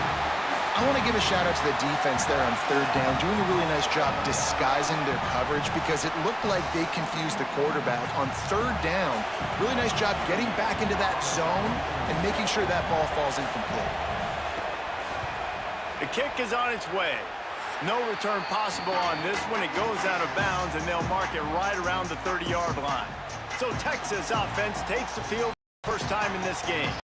A big challenge in this matchup is for the linebackers to be able to hold their ground, something they haven't always been successful at doing.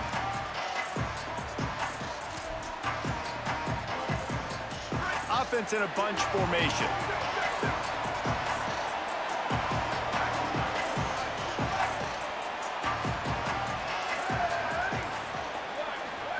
To throw, Manning. Over the middle, complete to Coleman. And the defense settled in to stop that one for a short gain. Man, is it going to be fun trying to stop this passing offense at Texas. Not only do you have to deal with Arch Manning throwing the football, but you got Wingo outside with all that speed, David. You bring in Cam Coleman from Auburn with his size and speed. So who do you cover if you're on defense? Yeah, we didn't even mention the running backs who you bring in, too, who are studs. So, like, they're studs all over the field. This is an offense that, when they really get it going, man, the passing game becomes elite. And they can do so many good things to you. But just Cam Coleman and the ability to catch the football when he's not open. Like, it's second to none. Look forward to watching him and the arch connection and how it grows. Couldn't find his man last time, and that leaves him with a 3rd and 6. Quarterback may change this route. Manning with a play fake. Moving out to the right. Has no choice but to throw it away, and it'll bring up 4th down. Well, it's not quite the start this offense wanted to have on 3rd down. It's their first opportunity. That one falls incomplete. They're going to have to be better on those critical downs as this game goes. Wait just a minute, guys. The offense looks as if they're going for it in their own end. 4th down, Manning. Turns it on in midfield. He's brought down, but not before he picks up the 1st down and a gutsy call to keep this drive alive. The Longhorns come to the line in the hurry-up. And they're showing you their intentions early in the game. It's 4th down, you're in your own end. We're going to be aggressive, and we're not just going to do this early.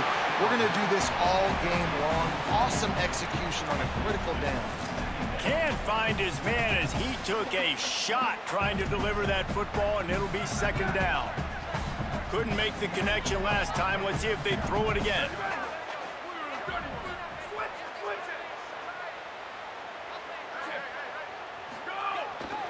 They'll get the transfer rolling with an early carry. He'll be forced out of bounds after the nice gain on the run. And those plays from a defensive perspective, man, they're just super annoying because now I'm in the worst spot ever, 3rd and manageable. Like, I don't know if you're passing, don't know if you're running, so nice job by this offense keeping this defense off balance and creating a 3rd down opportunity that's in their favor. And the Longhorns will snap it on 1st and 10. They give it to him first time this season for the transfer. He'll be brought down at the 5-yard line, and this defense is on its heels. You know what? Everybody gets energized on the whole football team when you got running backs that fight for extra yards and breaks tackles. It's awesome to watch. Everybody literally gets a little jolt of energy because that guy continues to fight for everything he gets. Using his legs, it Smothers. And he breaks the play. Touchdown, Texas! Smokey the Cannon, not the only one using explosives around here, and it has electrified this Longhorn crowd. Now, I mean, coming out on point, coming out dissecting the defense, scoring early in front of this crowd. You know good and well, all these fans love their school. Texas has got so much pride. This gets them going early.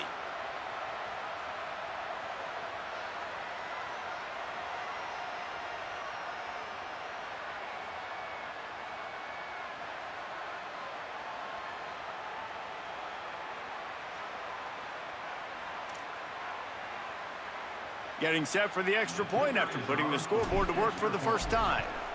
And the extra point is good, and it's 7-0. They took it 71 yards down the field, and they punctuated it with a 5-yard touchdown run.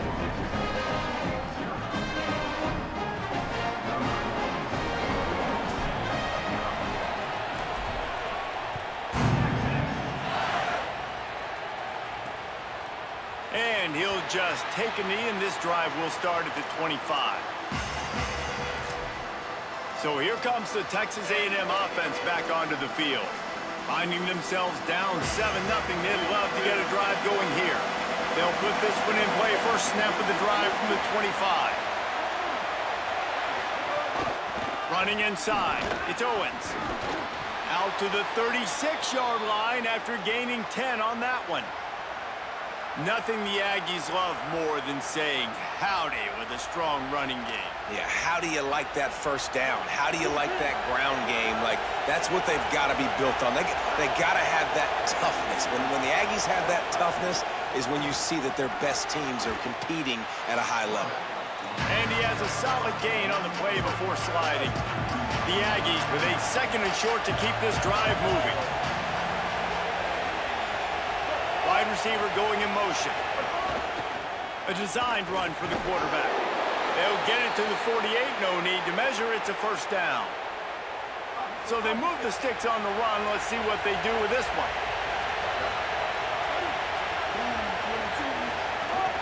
Takes the handoff. It's Owens. Here's a little room there. They stop him at the 42, but they get it across midfield. Pick up 10 and the first down. Time winding down in the quarter as they come to the line.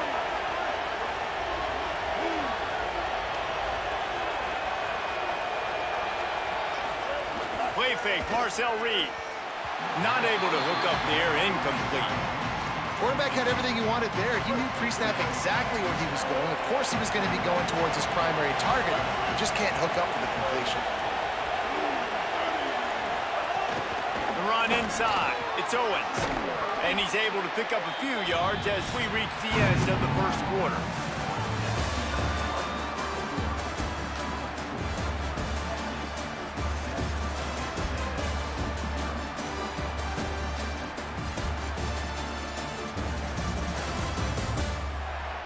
They've swapped ends of the field, and we're ready to go in the second.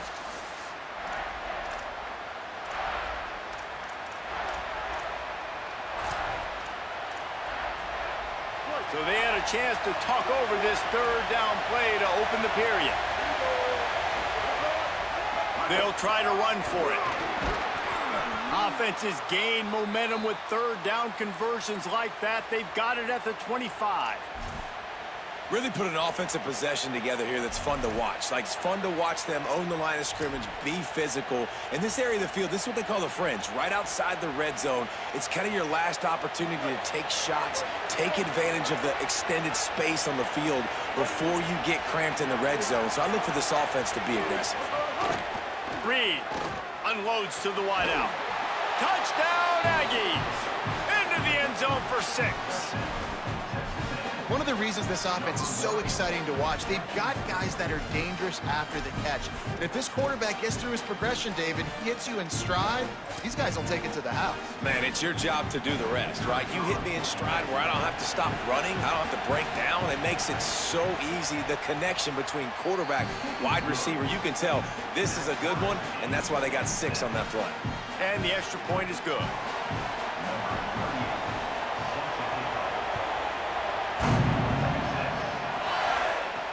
The returner will field it and try to do some business.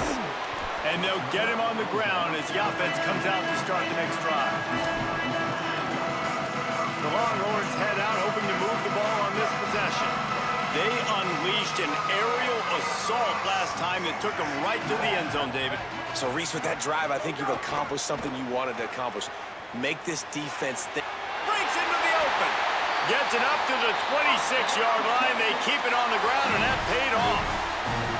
You know, God bless Texas, because they can lose great running backs, and they just go into the portal and they get a great running back. Oh, no. They got 2 great running backs. To get Smothers, to get Brown to come over, obviously guys with experience at big-time universities. I expect Texas to be able to run the football and, Jesse, have one of the best 1-2 punches in all of college football. Yeah, I mean, they want to come play with Arch Manning, let's be honest. And they know it's an offense that defenses are going to be worried about the deep ball, throwing it downfield. So a lot of soft boxes to run into, and there's really no excuse for why these running backs shouldn't absolutely stat it up this year. Steve Sarkisian told us they're going to be committed to running the football and having balance. Because of those names you just mentioned, we're expecting this running game to be elite.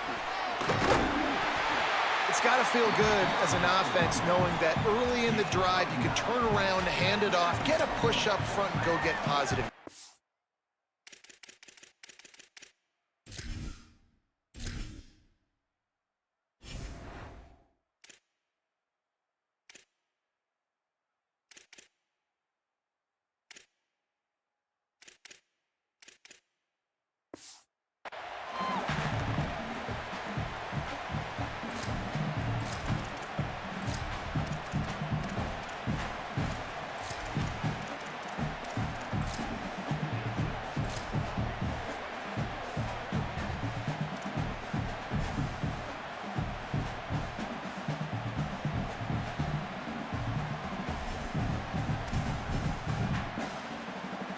The big pickup on first down leaves them with 2nd and 1. A give to Brown. Found enough room to get it into enemy territory. They're down at the 43-yard line.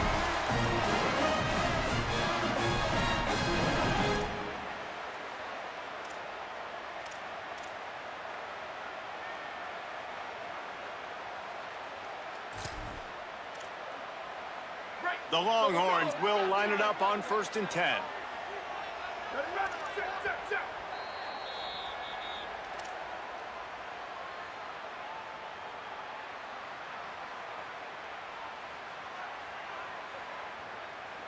Quarterback by himself in the backfield. Hey, check it.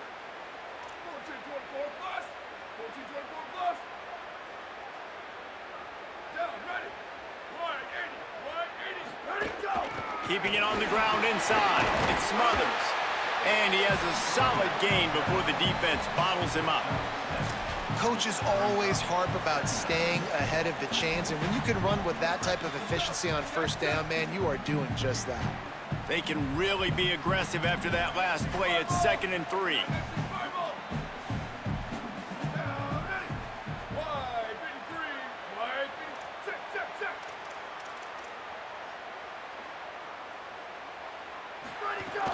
They'll keep it on the ground. Not a whole lot of progress made there on the short drive. Well, this running back has been the only guy obviously who's touched the ball these first 2 plays. He's looked pretty good. I think it's safe to say everybody in the stadium here on 3rd down expecting him to get the ball again. Manning lines up in the gun on 3rd down. Pulls it in. Now well within striking distance as that 3rd down play gets him a first at the 29. Shotgun fundamentals are so key. He was like a shortstop, caught the shotgun snap and right away rifled it out of his hands like he was turning 2. That was beautiful. Running inside, it's Smothers. Picks up the 1st down. And he's brought down after a nice gain. And this defense, man, they've got to find some answers. They've been less physical than the offense. They've owned the line of scrimmage. They're running the football, putting a drive together. All right, now in the red zone, field shrinking. How do they handle this situation? Bring more bodies, be more physical, be more aggressive. He now has 63 yards rushing in this 1st half, and he is making quite the impression in the opener. 2nd down coming up on this red zone opportunity.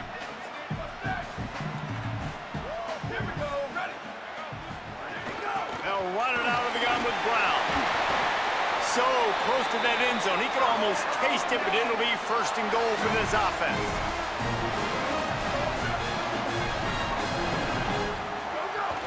They'll run with Brown. And he surges across the line. Touchdown, Longhorn! And that is a perfect job by the offense, executing that 2-minute situation. The quarterback was really in charge and focused. Made sure that all the right decisions were being made with respect to execution and the clock. This is something we practice all season long, and they execute the 2-minute perfectly here at the end of the half.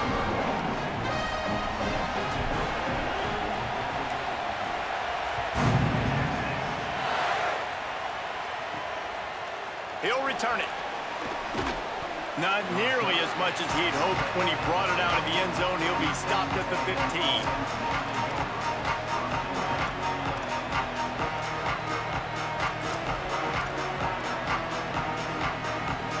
Under a minute to play here in the 1st half, and the offense will take a knee, and that is how we'll wrap up the 1st half.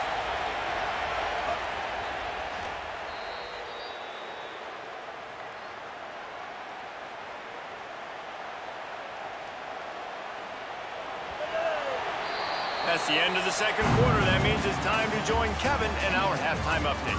Thanks so much, fellas. Here inside our EA Sports Studios, welcome into the Week 0 College Football Update Show. We begin with Georgia taking on the number 9 team, the Ole Miss Rebels. And it's Georgia locked up in a tight one in this matchup of top 10 teams. We haven't even hit the half here today, and it's already shaping up to be an instant classic. Let's check in now on some of the other action today, as the landscape in this sport truly is ever-changing. back over to your game at DKR in Austin. It's hardly a secret what this team wants to do. They want to feed the beast, let him run it, and control the line of scrimmage. Ground and pound, and continue to add to this lead in the second half. With that, let's throw it back to the guys to see how the fight between Texas A&M and Texas plays out.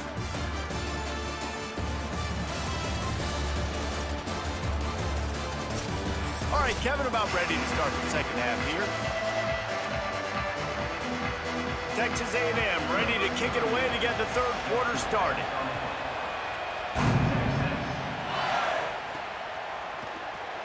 Fielded in the end zone, it's Brown. He's chased out of bounds inside the 15. They'll mark him out at his own 14-yard line. Not much on that kick return. What do they have to say coming out of halftime, Holly? I caught up with the Longhorns head coach at the half. Coach pointed out in the locker room that with these big rivalry games, momentum can shift. Even though they've gotten off to a great start here, even though they did win this same game last year, this is a new moment, a new focus, and a new intensity coming out of the locker room. I'll keep you posted on how things feel down here on the...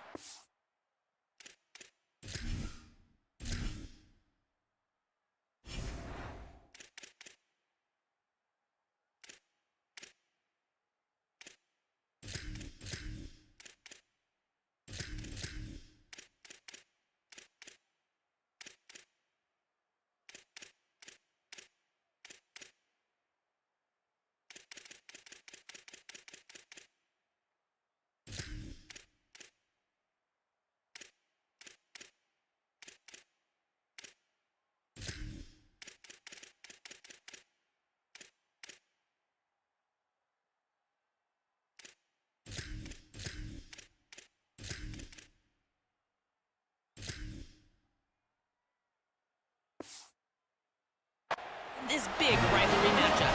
Back to you. Okay, Holly. And this set of downs gets started from the 33, 1st and 10. They'll move the wide receiver. They'll give it to him again. They stop him behind the line of scrimmage. He ran through one guy, but not through the rest.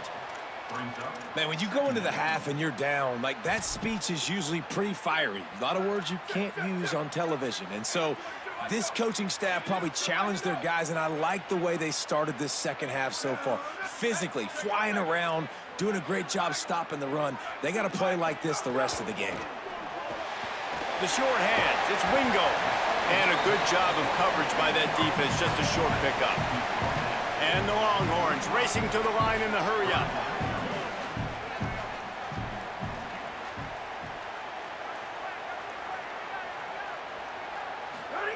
Manning from the gun on 3rd down.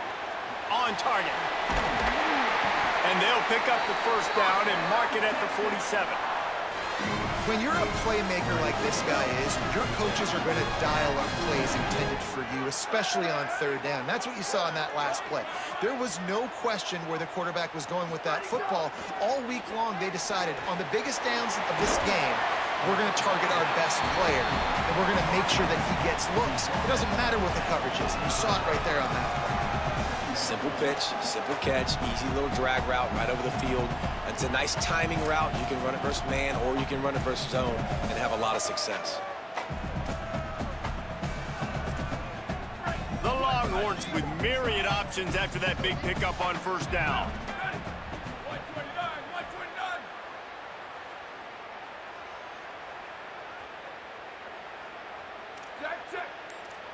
Might be calling a hot route. Gonna run it. It's Smothers. All down, but they'll move the sticks as he picks up the first down. And the pressure continues to now shift towards this defense. And running backs had a great day today, carrying the football. They know they've got the lead late in the game. How aggressive do they want to be? And especially defensively now. What's your answer? Finding some room.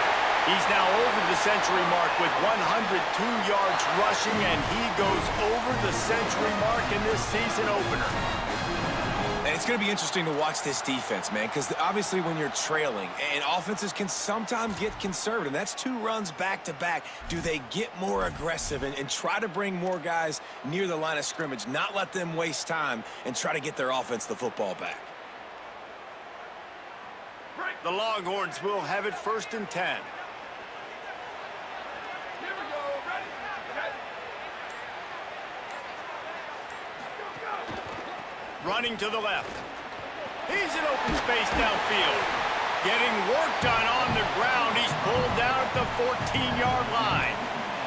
This shouldn't be a surprise to anybody. If you've got the lead in the 3rd quarter and you want to keep it, you got to bleed the clock. Best way to do that, run the football. And you're now seeing this offense call these run plays back to back. They are trying to be physical, and they're trying to stay on the field. Going to work in the red zone. They can't pick up the 1st down without getting it into the end zone.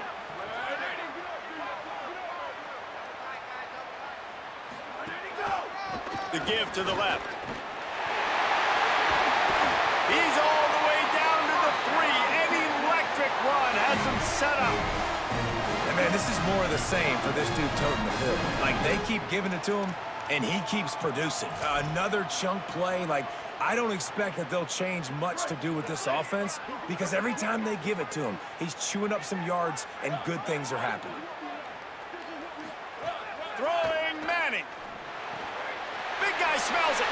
Touchdown, Texas. And they take it in for 6 more points. Can these guys just score from anywhere out there? After that drive, it sure looks that way. And that's what separates really good offenses from great offenses. When you're backed up in a bad position and you can still fight your way out and they'll get you a touchdown, that's a great drive by the offense.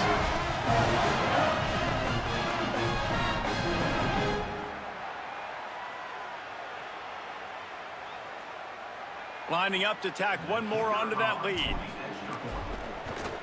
And the extra point puts them on top 21-7. Guys, it is Texas who holds the lead. A quick pause here to look at the numbers as they are threatening to pull away in this game.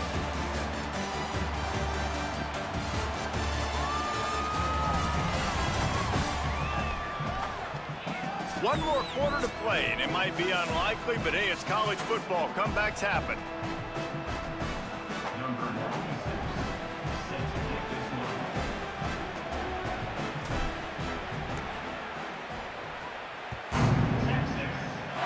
Guess that's one way to ensure there's no return as the kickoff goes out of bounds.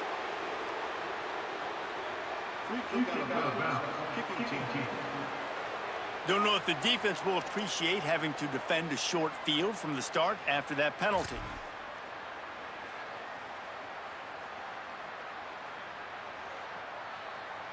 They go back to work with the 1st down in the final period of this one. Motion from the wideout. Throwing Reed. Oh, they're after him. Finds the tight end. They drop him at the 47-yard line, but he'll have plenty to move the sticks. Texas A&M going quickly. I'll tell you, you cannot count this team out because of who's playing quarterback. When this guy's in the game, it's never over. Yeah, they're trailing here in the 4th quarter, but this dude can put up points quickly. They'll snap it on 1st down from the 35. And this offense is going to have to be aggressive, right? Down a couple possessions, got to continue to get these 1st downs, move quick, don't be in a hurry, but they've got to keep the accelerator down because they need some explosive plays. Hit hard just as he released it on 1st down and just couldn't get it to the receiver.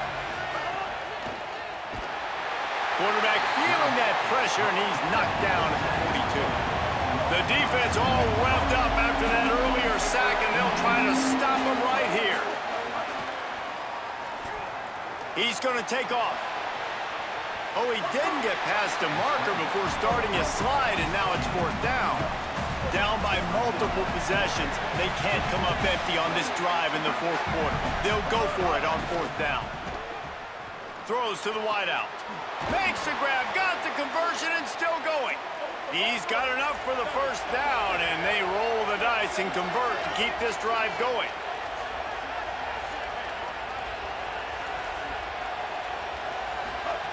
Reed moves around to clear up the vision. Relentless, tough running gets it down to the 4. Offense trying to pay it off on 2nd and goal.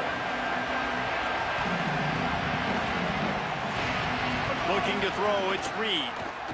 Bringing the heat.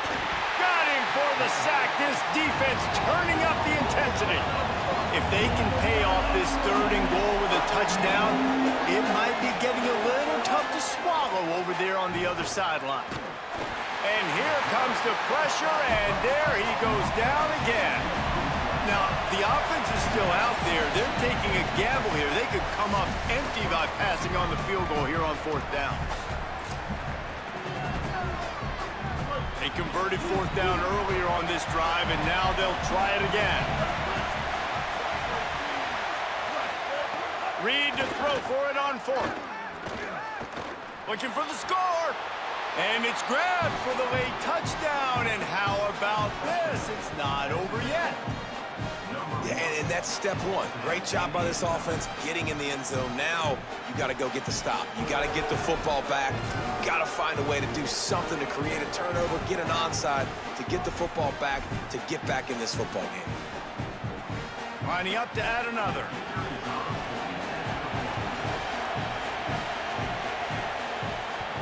And with the extra point, they're down a touchdown, 21-14. So that's a 60-yard touchdown drive. And they finish it with an 11-yard touchdown dart. He'll bring it out. It's Brown. I know he thinks he can house every return, but sometimes you just have to take a knee as he stopped at the 14.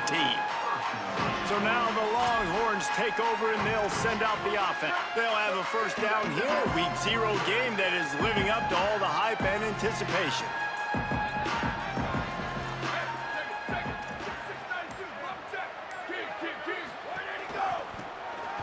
Out of the crowd, and now he's got room. Now they've got even more breathing room out to the 31 and a fresh set of downs. Timeout taken here by the Aggies. That'll be their 1st. And that got under their skin a little bit, having to use the TO after giving up the 1st down. And they'll line up from the 31 on 1st down.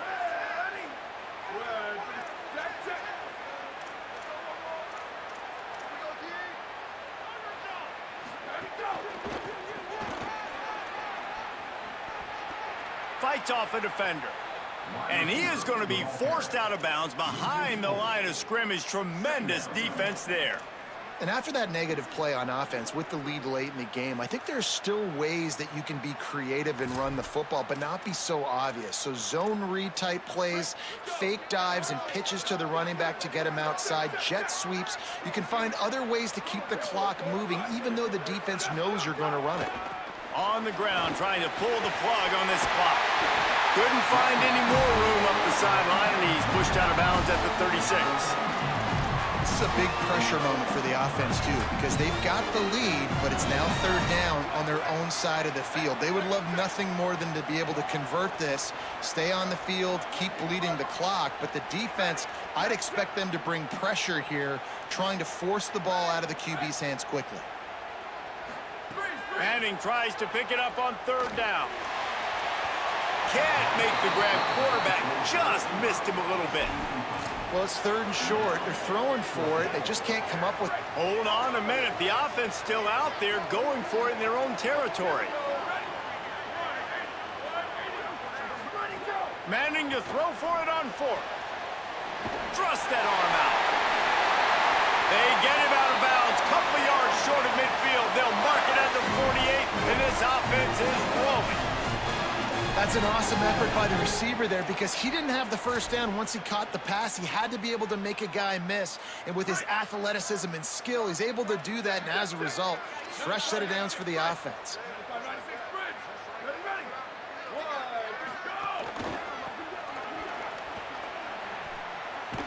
In a world of trouble from the start and a massive loss on that play. Texas A&M will use its 2nd timeout. They'll get together to decide how to play this 2nd down. 2nd and long here, but objective number 1, keep that clock moving. Go, go, go. They'll give it to Brown. And he doesn't find much running room, a short gain on the play. Now the Aggies will use their last timeout. They'll take a moment to gather their thoughts and put together a plan for this third down play.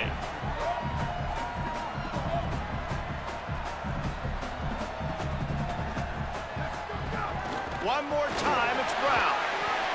What a play by this defense, and they stop him short. It'll be fourth down. And this offense, I don't think this is going to be a surprise. I think the offense is going to stay on the field. You've already seen it once on this drive, and they've already been successful. You know how hard it is to defend when there's an extra down, and they do it over and over again? So I think this offense will continue to stay aggressive like they were on the last fourth down.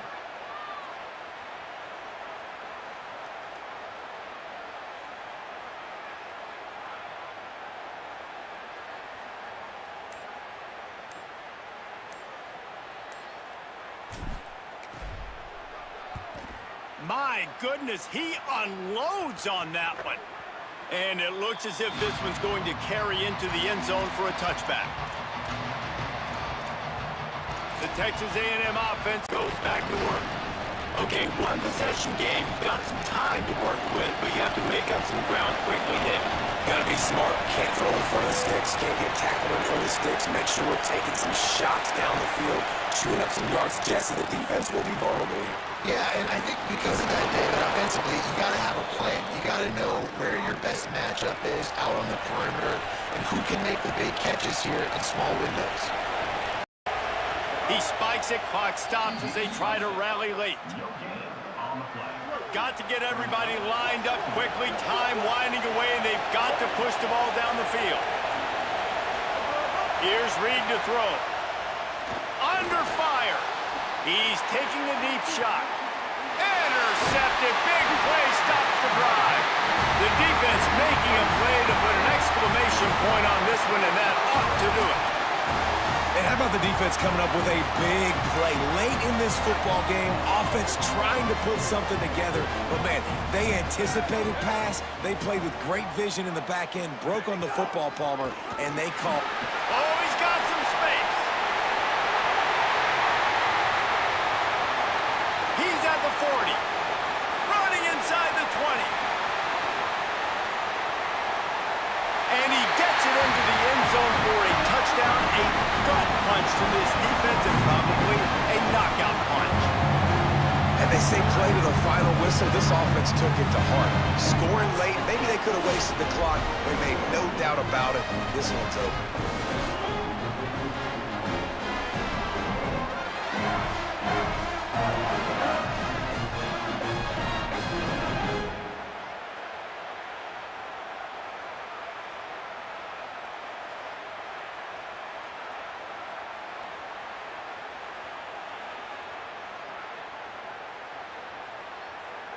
They'll try to add another to their lead. And he made the extra point without problem.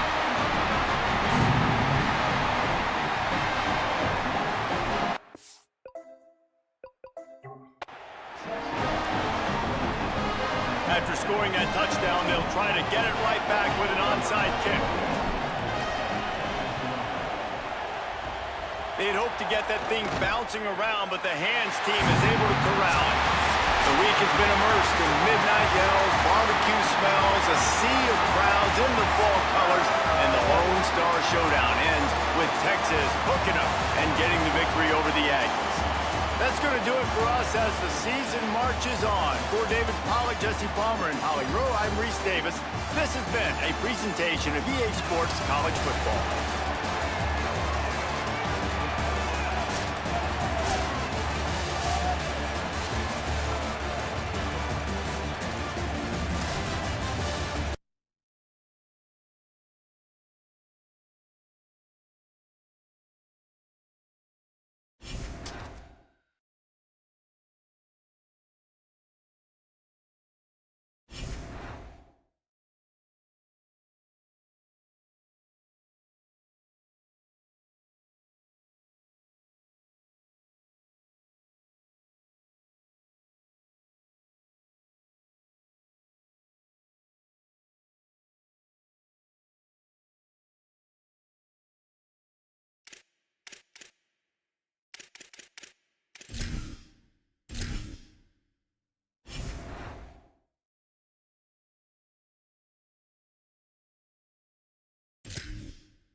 to the big house, Michigan Stadium. What a game and what potential drama we have in store. You've seen this script before.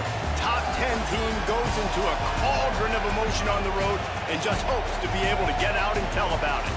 It's the Oregon Ducks and the Michigan Wolverines. Reese Davis, David Palmer, Jesse Palmer here in the booth. Holly Rowe is down on the sidelines, and we check in with her right now. Well, guys, Oregon quarterback Dante Moore is so excited to kick off this season with Oregon. He surpassed an opportunity to be a high draft pick in the NFL to come back for one more ride after a disappointing college football playoff, showing last year he believes Oregon can take it all the way this season. And it will all ride on the Heisman hopes of Dante Moore and the Oregon Ducks. Back to you.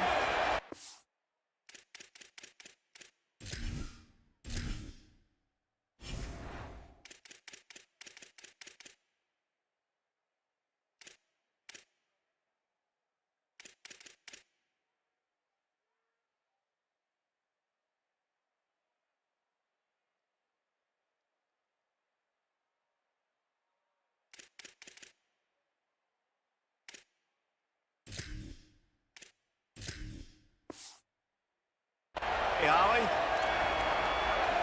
So the Michigan Wolverines kicker headed to the football to start this 2026 season. On the run from inside his own 5.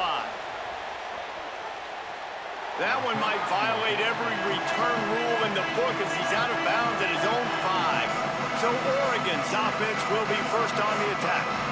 They'll be matched up against one of the best secondaries in the country.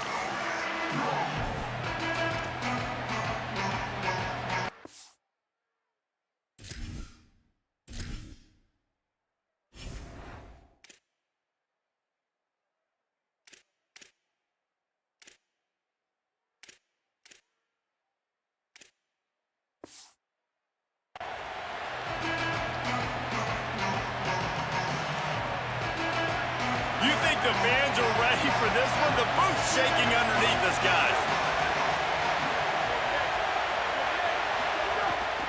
The run inside. It's Hill. Got enough for the first.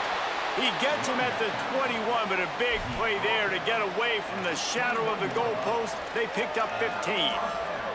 And, man, you don't have to be a great play caller to give that guy the football, right? Like, feature him. The offense goes through him. You've got to love this running back. And he just finds a way to make those chunk plays like he just did, setting the tone. And, Palmer, sometimes the defense, they need to see you for a second so they realize how fast, how powerful, how good you are. Yeah, and the defense said all the right things leading up to this game. We're focused on stopping the run. We want to be the more physical team. We're going to make them one-dimensional. Well, you just got to run down your throat early.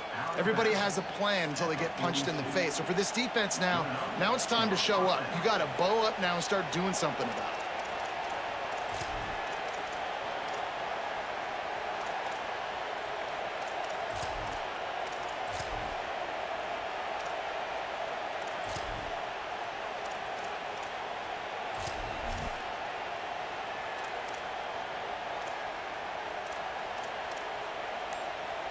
And the Ducks peeled off a huge chunk of yardage through the air and now back to the line.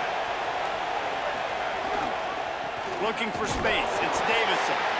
They didn't get a push at all on that one. It'll be no gain on the play. And that's exactly what you want to do as a defense, man. You want to get penetration and not let that tank get downhill. Because when he gets downhill at that weight and that size, it could be a problem for your defense. Get him before he gets started.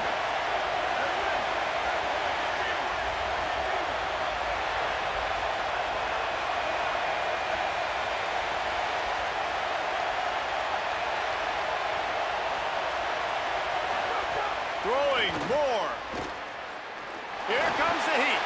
Buying some time. Able to get just a few before sliding to avoid the hits. He does a good job of dropping back, going through his progressions. Nothing there. What do? Go get some yardage. Make it positive. Don't sit back in the pocket and force something into a bad situation or take a sack. Great job making something out of nothing.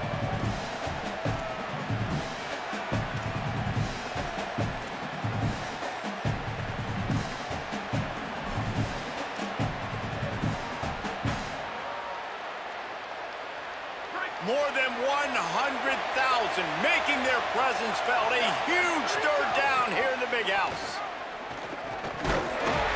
He's going to lose a yard on that one. And this defense has got to be jacked up, and they finally forced the fourth down, right? They've gotten a couple of first downs, got some things going, but I think it's decision time for this offense. And this D's got to do it one more time, right? They've got to get another. Look at this, guys. The offense appears to be going for it from their own side of the field. Making side adjustments here. Fourth down, more. Snags it, and he's open. Well, that tells you a lot about their confidence in this quarterback. Fourth down early in the game on your own end, and you go for it, but when you make decisions and throws like that, it's easy to see why. The Ducks getting set on 1st and 10.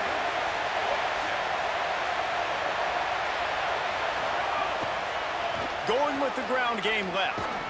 He'll go out of bounds, but a solid pickup on the run. And those body blows really, really matter. Like, I want to be able to hand the ball off to my running back 10, 15 times a game. Make the defense tackle them, wear them out. Sometimes these 3 to 4 yard runs, later in football games, they turn into 5 to 15 to 20 yard gains just because of the body blow effect. After the productive first down play, it's 2nd and 6.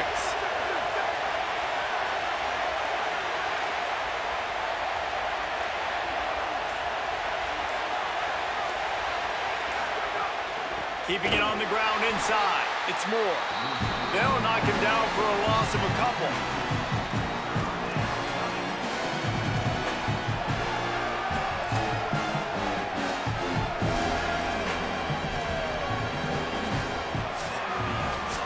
It's been a defensive battle through the first period, and the stats tell that tale.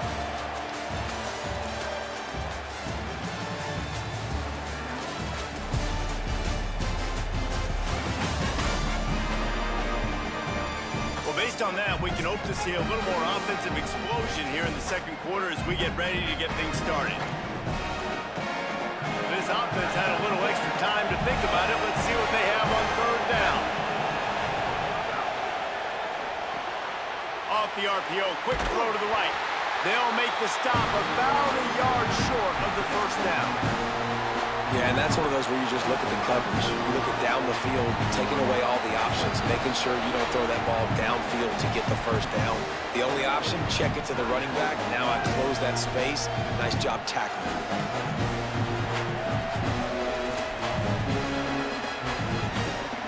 They're going to stay aggressive and leave the offense out there on 4th down again. He wants to change this route. Trying to keep the drive alive. They make the stop, but not before. He gets enough to convert on 4th down, and rolling the dice pays off. We're seeing analytics become a bigger part of college football each and every year, and there is a good example of it. Opening drive of the game, you're across the 50, 4th down, and it says run the ball and go for it. Even if you don't get it, your opponent's going to have to drive a ways. There's still a lot of football left to play. Hindsight's always 20/20, but that was an excellent decision by the head coach. They'll knock him down for a loss of a couple.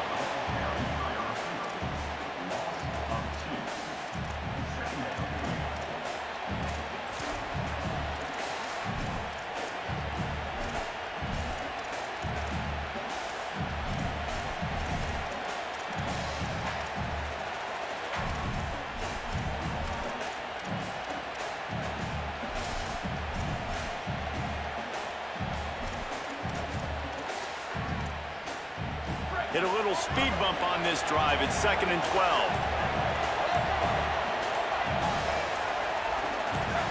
Some early movement along the offensive line, and they'll walk it back.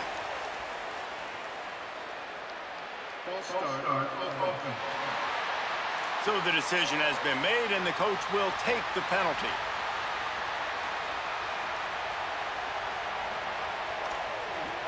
Well, giving away 5 on the false start certainly doesn't help anything. 2nd and long coming up.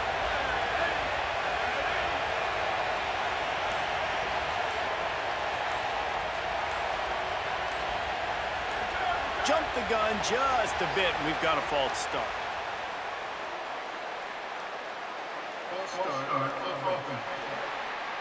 Just can't lose focus like that. You got to know the snap count. And just some general sloppiness from the offense with a false start will back them up 5 at 2nd and long. They'll go play action with Moore. And he was drilled just as he released the pass. It's incomplete. You want to make a guy that's elite, that's one of the best in the business, start to become more and more human. Keep getting hit zone. Nice job by the defense, getting in his face, being physical. Make him feel your presence. Don't let him get comfortable back there in that pocket. This crowd going to try to make life miserable for these guys. Wants to adjust the pattern. Moore trying to get everyone on the same page. Firing to the right, complete. He's really close to that first down marker, but they stop him just a bit short. Staying in that aggressive mindset on 4th down, they'll try to convert for the 3rd time. Moore to throw for it on 4th down. And it's knocked away. They'll give up the ball, failing to convert on 4th. So Michigan's offense, who will go to work for the first time in this one. And they'll be met by this defensive front, which can wreak havoc. And if we're just being honest, this is every offensive coordinator and quarterback's worst nightmare. I mean, you've got an offensive line with a lot of inexperienced young players and freshmen going up against the D-line, David, with this type of talent, with this type of experience and explosiveness. They chew up O-lines and the defense makes a play, sacking him back at the 10.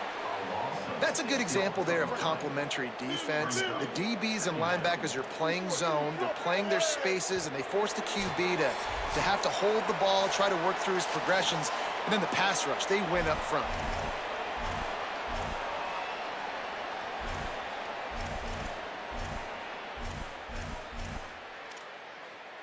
That offense having to deal with the last thing you want on 1st down, giving up a sack as they come up to the line on 2nd down.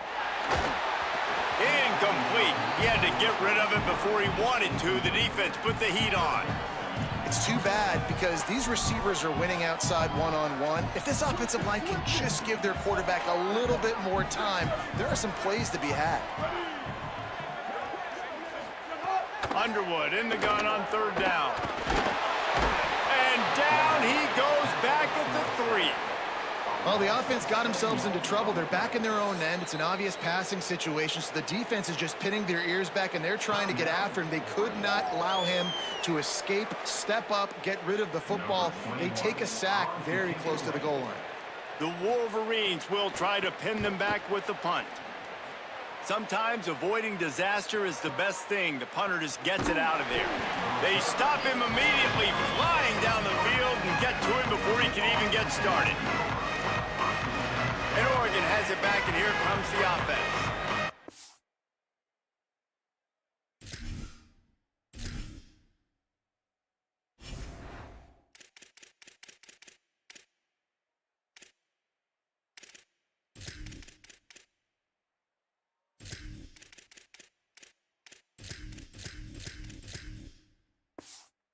Last drive, they had a chance to put 3 on the board and passed. This one needs to be productive, David.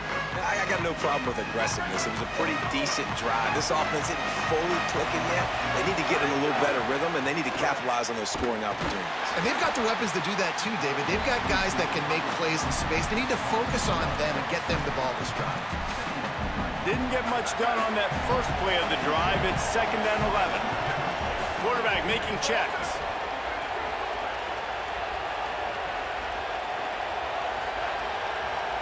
Wide receiver comes in motion.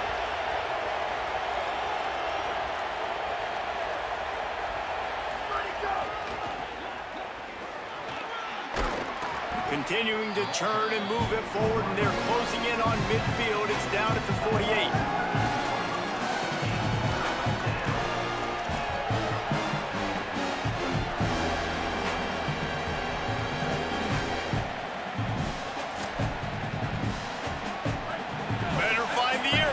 Here comes the noise, backing this defense on 3rd down.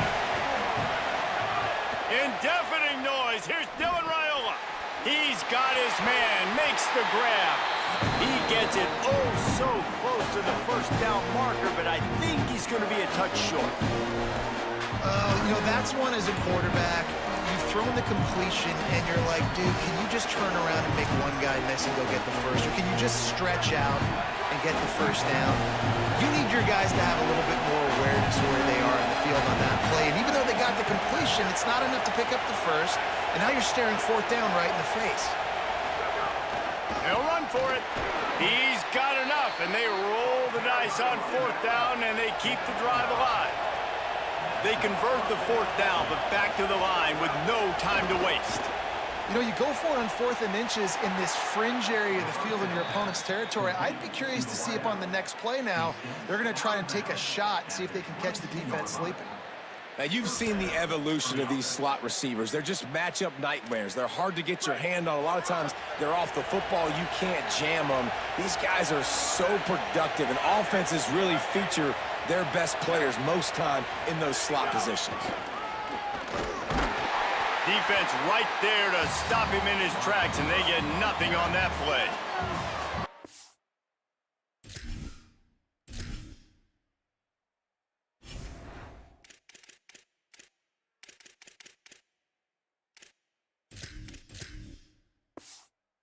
Now Oregon will call it second timeout. And they'll still have one in their pocket for what's left in this first half.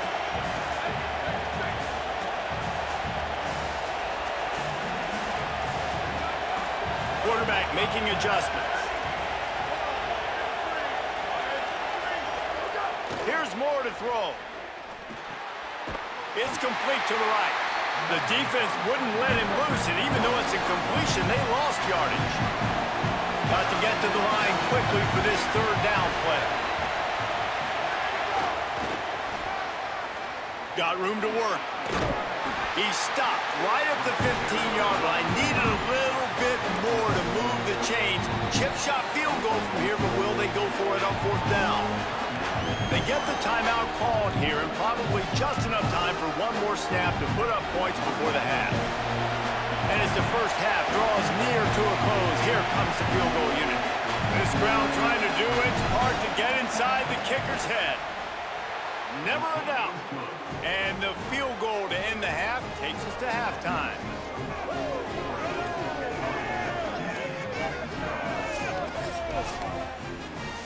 We've played 2 quarters here and reached halftime, and we will now check in with Kevin Connors in the studio. Guys, we welcome you into the Week 0 edition of the EA Sports College Football Update Show. We begin with Georgia taking on the number 9 team, the Ole Miss Rebels. And it's the Bulldogs with a gritty victory away from home. This team prepared well all week, and they'll enjoy the fruits of their labor, pushing them to 1-0 on the short season. Here now some other games you may have interest in, and social media has some sharp opinions about the state of things right now.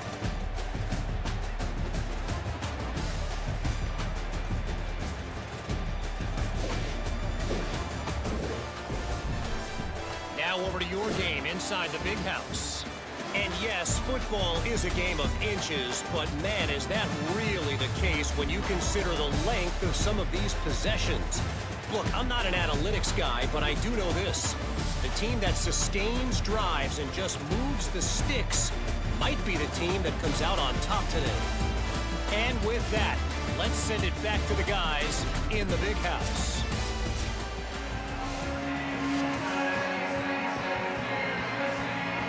The Ducks will kick it off to start the second half.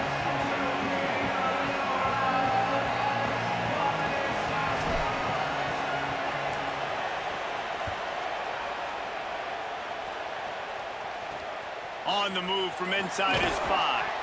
He was looking for a lot more on that one. Instead, he's out of bounds at the 14. We check in with Holly Rowe. Catching up with the Wolverines head coach at the half. They are are really thrilled with how their defense is playing so far. They knew coming in that they had a really tough opponent in the wide receiver on the other team, somebody who could change a game with one route. But their defense has been stout and solid. We'll see if they can continue to do that here as that wide receiver gets the ball here to start the second half. Back to you. Thanks, Holly. As a defensive guy now, you're always zoomed in on the quarterback. I mean, these guys, whether they're throwing the football or running it, at least they have the football in their hands every time. You know where they're going to be. You focus in. The defense locked and loaded, understand what they were trying to accomplish, doing a good job getting to the quarterback, and then make those physical hits count. Finish those tackles with aggressive hits. Make that quarterback feel you for a whole length of a game. It'll be 3rd and long. Here's Bryce Underwood to throw. Under fire. Can't make the connection on 3rd down thanks to that tough, hard-nosed pass defense, and now it's 4th down. Really nice job by the defense. Here in the second half, they've got to have the mentality with the lead. If we just don't give up any more points, we get the W. We got to make big plays on 3rd down. They made a big one there.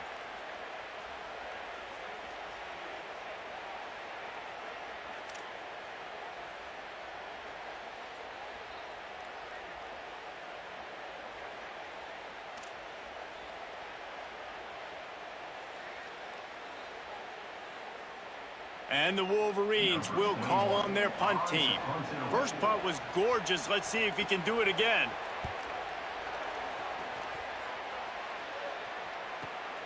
Hauls it in and looking upfield. They'll put that return to a stop at the 33, but the offense set up in pretty good field position. The Oregon offense is on the field to get this drive going. The points have been tough to come by, and they'll try to stretch this to a 2-possession game on this drive.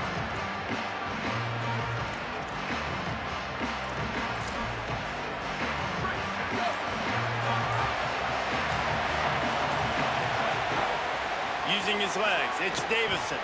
Got enough for the first. And they'll move the chains and get it to the 47-yard line. Defense is going to have their hands full trying to get this guy on the ground, man. He's got some serious moves once he has the ball in his hands.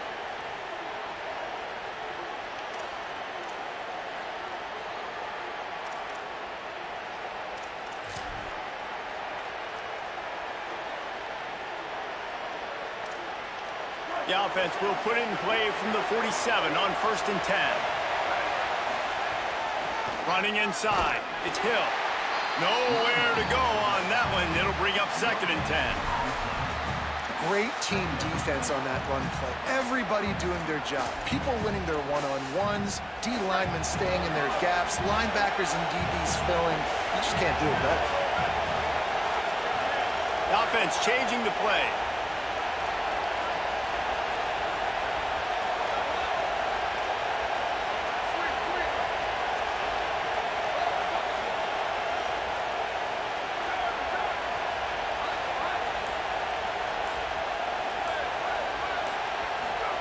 Moore escapes the pressure going right. Slides to the ground. He got away and picked up the first down on a 2nd and long. Man-to-man coverage is a great opportunity for scrambling quarterbacks to take off and run because everybody on defense who's covering has their backs turned to the quarterback, obviously, because they're chasing an intended receiver or target. So good job that time by the quarterback knowing I've got man coverage. If it's not open, I can take off and go make something positive happen.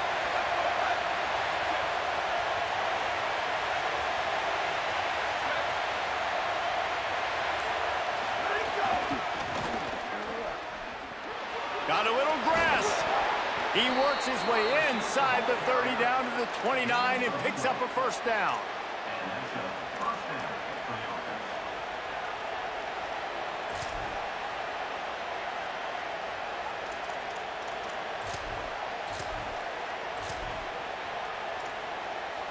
And the Ducks come to the line with a fresh set of downs.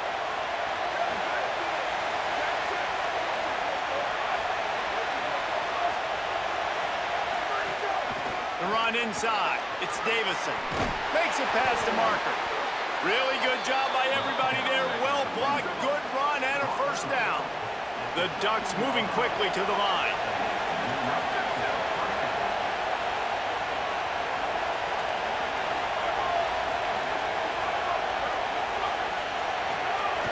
Moore.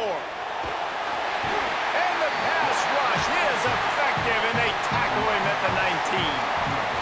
Well, the offense trying to stay aggressive, right? You just came up with a huge play, and right away you go back to another pass, but you got to do a better job protecting your quarterback. Can't give up a sack. It's second and long now as this defense has some energy after that last sack. They'll knock him down for a loss of a couple.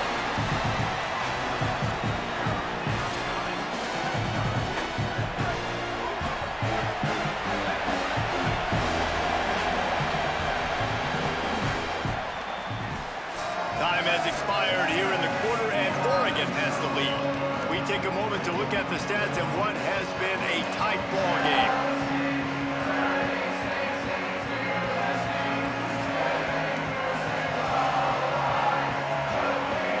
Not only is the scoreboard on their side, but so too is time as we open the fourth.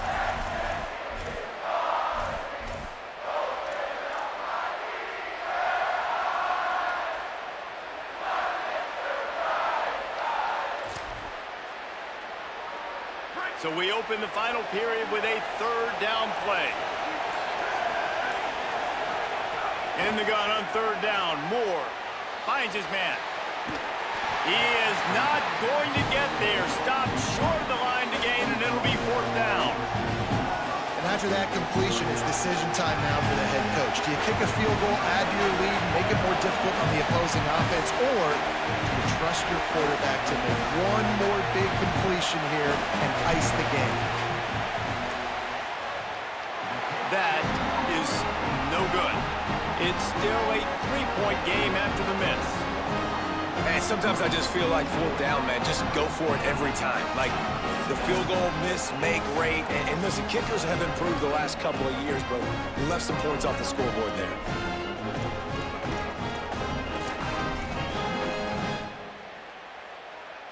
The Wolverines offense heads out ready to go on the attack. Not the day they had hoped to have, but when you are a ranked team, you are going to get everyone's best shot. And now let's see if they can... Maybe some room here. Building momentum, picking up a chunk of yardage, moving the chains out to the 34.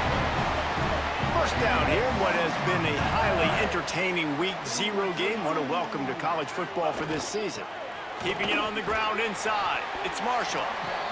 And we knew the linebackers were the strength of this defense, but coming in the offense, man, they felt really good about their running back. And so far, man, it's been a fun matchup to watch, but advantage to these guys that have been filling gaps, scraping, getting to the football, making plays. This linebacker unit really held down this rushing attack that they usually hang their hat on.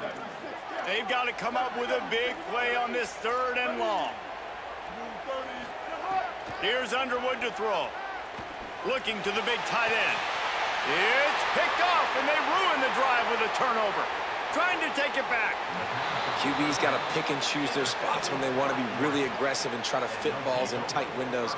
Great job by the DB making a big play, getting the ball back to its offense.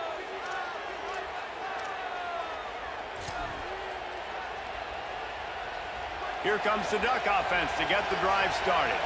So the defense sets them up with that interception. Now a couple of first downs, maybe even punch in a score, and they'll go home with the W. Running inside, it's Hill. And he finds some solid space, makes a nice game before the defense is able to stop him. Now the Wolverines call a timeout. It's their first. They still have a couple of timeouts to work with in this final quarter.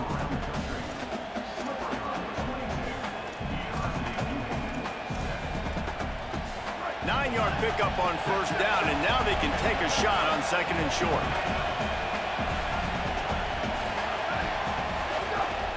Right back to it. Dragged down, but they'll move the sticks for a first down. Michigan wants to stop the clock. They'll use the timeout. It's their second. They've got one timeout left now. They'll have to choose wisely as to when to use it. Moving closer to the red zone. It's at the 27 on first down. The give and tick, tick, tick, tick, tick, tick, tick. Michigan choosing to spend its final timeout here.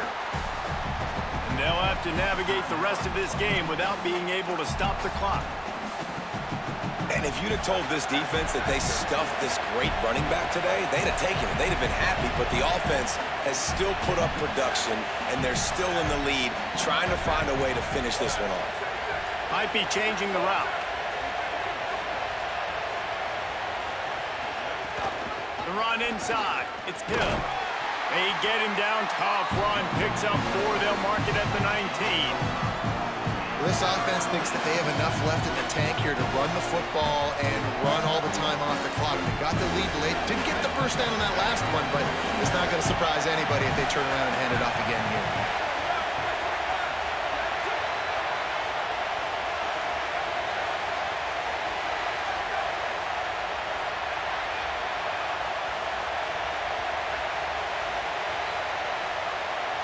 Two-minute timeout arrives, and this defense desperately needs to get the football back.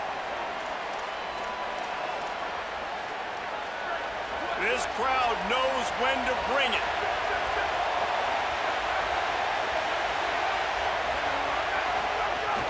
From the shotgun now, here's an inside give. He's got enough for the first down, and that ought to do it. They ought to be able to run out the clock from here. You already have the lead. Scoring is always good, but milk the clock and it will be your friend.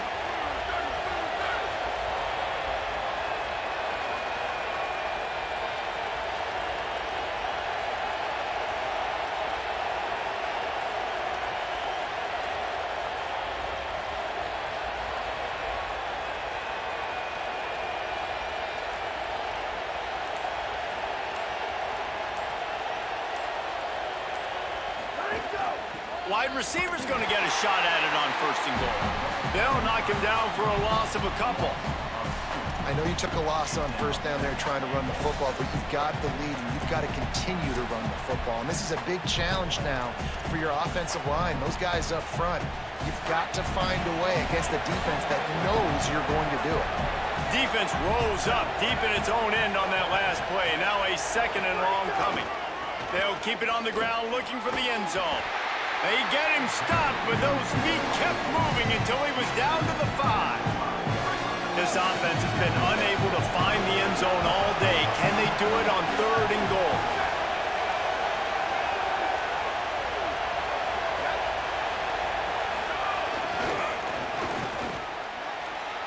Going for the goal line, and he takes it in for the score. Touchdown, Oregon! That is exactly what you want your offense to do. You want it to eat clock, but if you score, go up by 2 possessions, nail, meet, coffin, great execution by this offense to put this game away.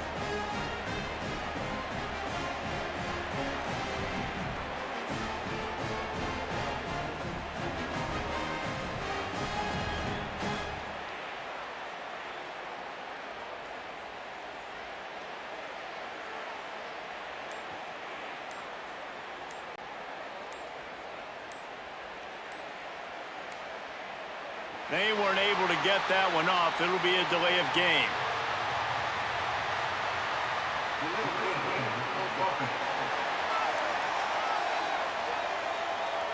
The officials offer the deal, and the coach accepts it. They will take the penalty.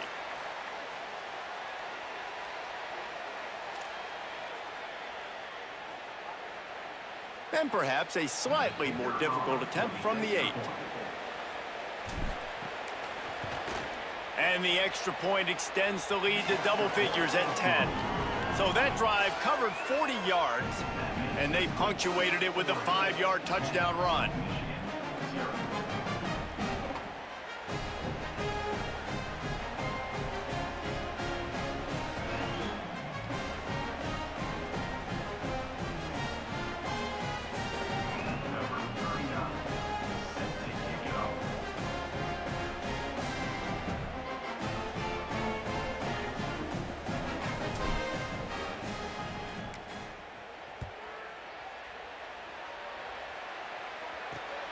Fielded in the end zone. It's Chambers.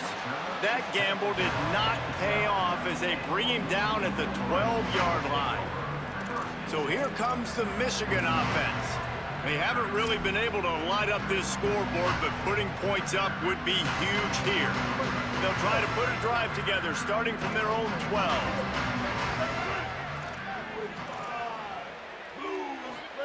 Underwood fires to the wideout. And the defense forced that incompletion with the deflection. Man, what a great play by the defender there. Big-time players make big plays in big games, and against an outstanding wide receiver one-on-one, he's able to knock the ball away and force an incompletion late in the game with everything on the line. Dropping back, it's Underwood. Moving away from pressure. Might have gone into that slide a little early, and he'll be short of the first down. They're at their fastest tempo trying to get off this third down play. They'll try to pick up the first through the air. And the quarterback goes down at the 11-yard line. Still firing away as they'll go down swinging. And the pass is incomplete, and that's going to be the final play as this game is over. How much fun was that one? I mean, you just dream of having games like that every time you go into the booth. I'll watch those two teams play anytime. Yeah, that's what's fun about good teams. Really good teams squaring off. Like, there wasn't a lot of difference between these two squads. We could watch these every week. Love calling these games because they're competitive. Great talent on the field. Palmer, unfortunately, somebody had to lose. Yeah, and the higher-ranked team was ranked higher for a reason. At the end of the day, when it came down to it, they made the biggest plays in the most critical moments. Both of these teams have tremendous playmakers, and they're both going to make a lot of noise late in the college football season, but give the higher-ranked team tons of credit. They earned this one. That's going to do it for us here. For David Pollack, Jesse Palmer, and Holly Rowe, I'm Reese Davis. This has been a presentation of EA Sports College Football.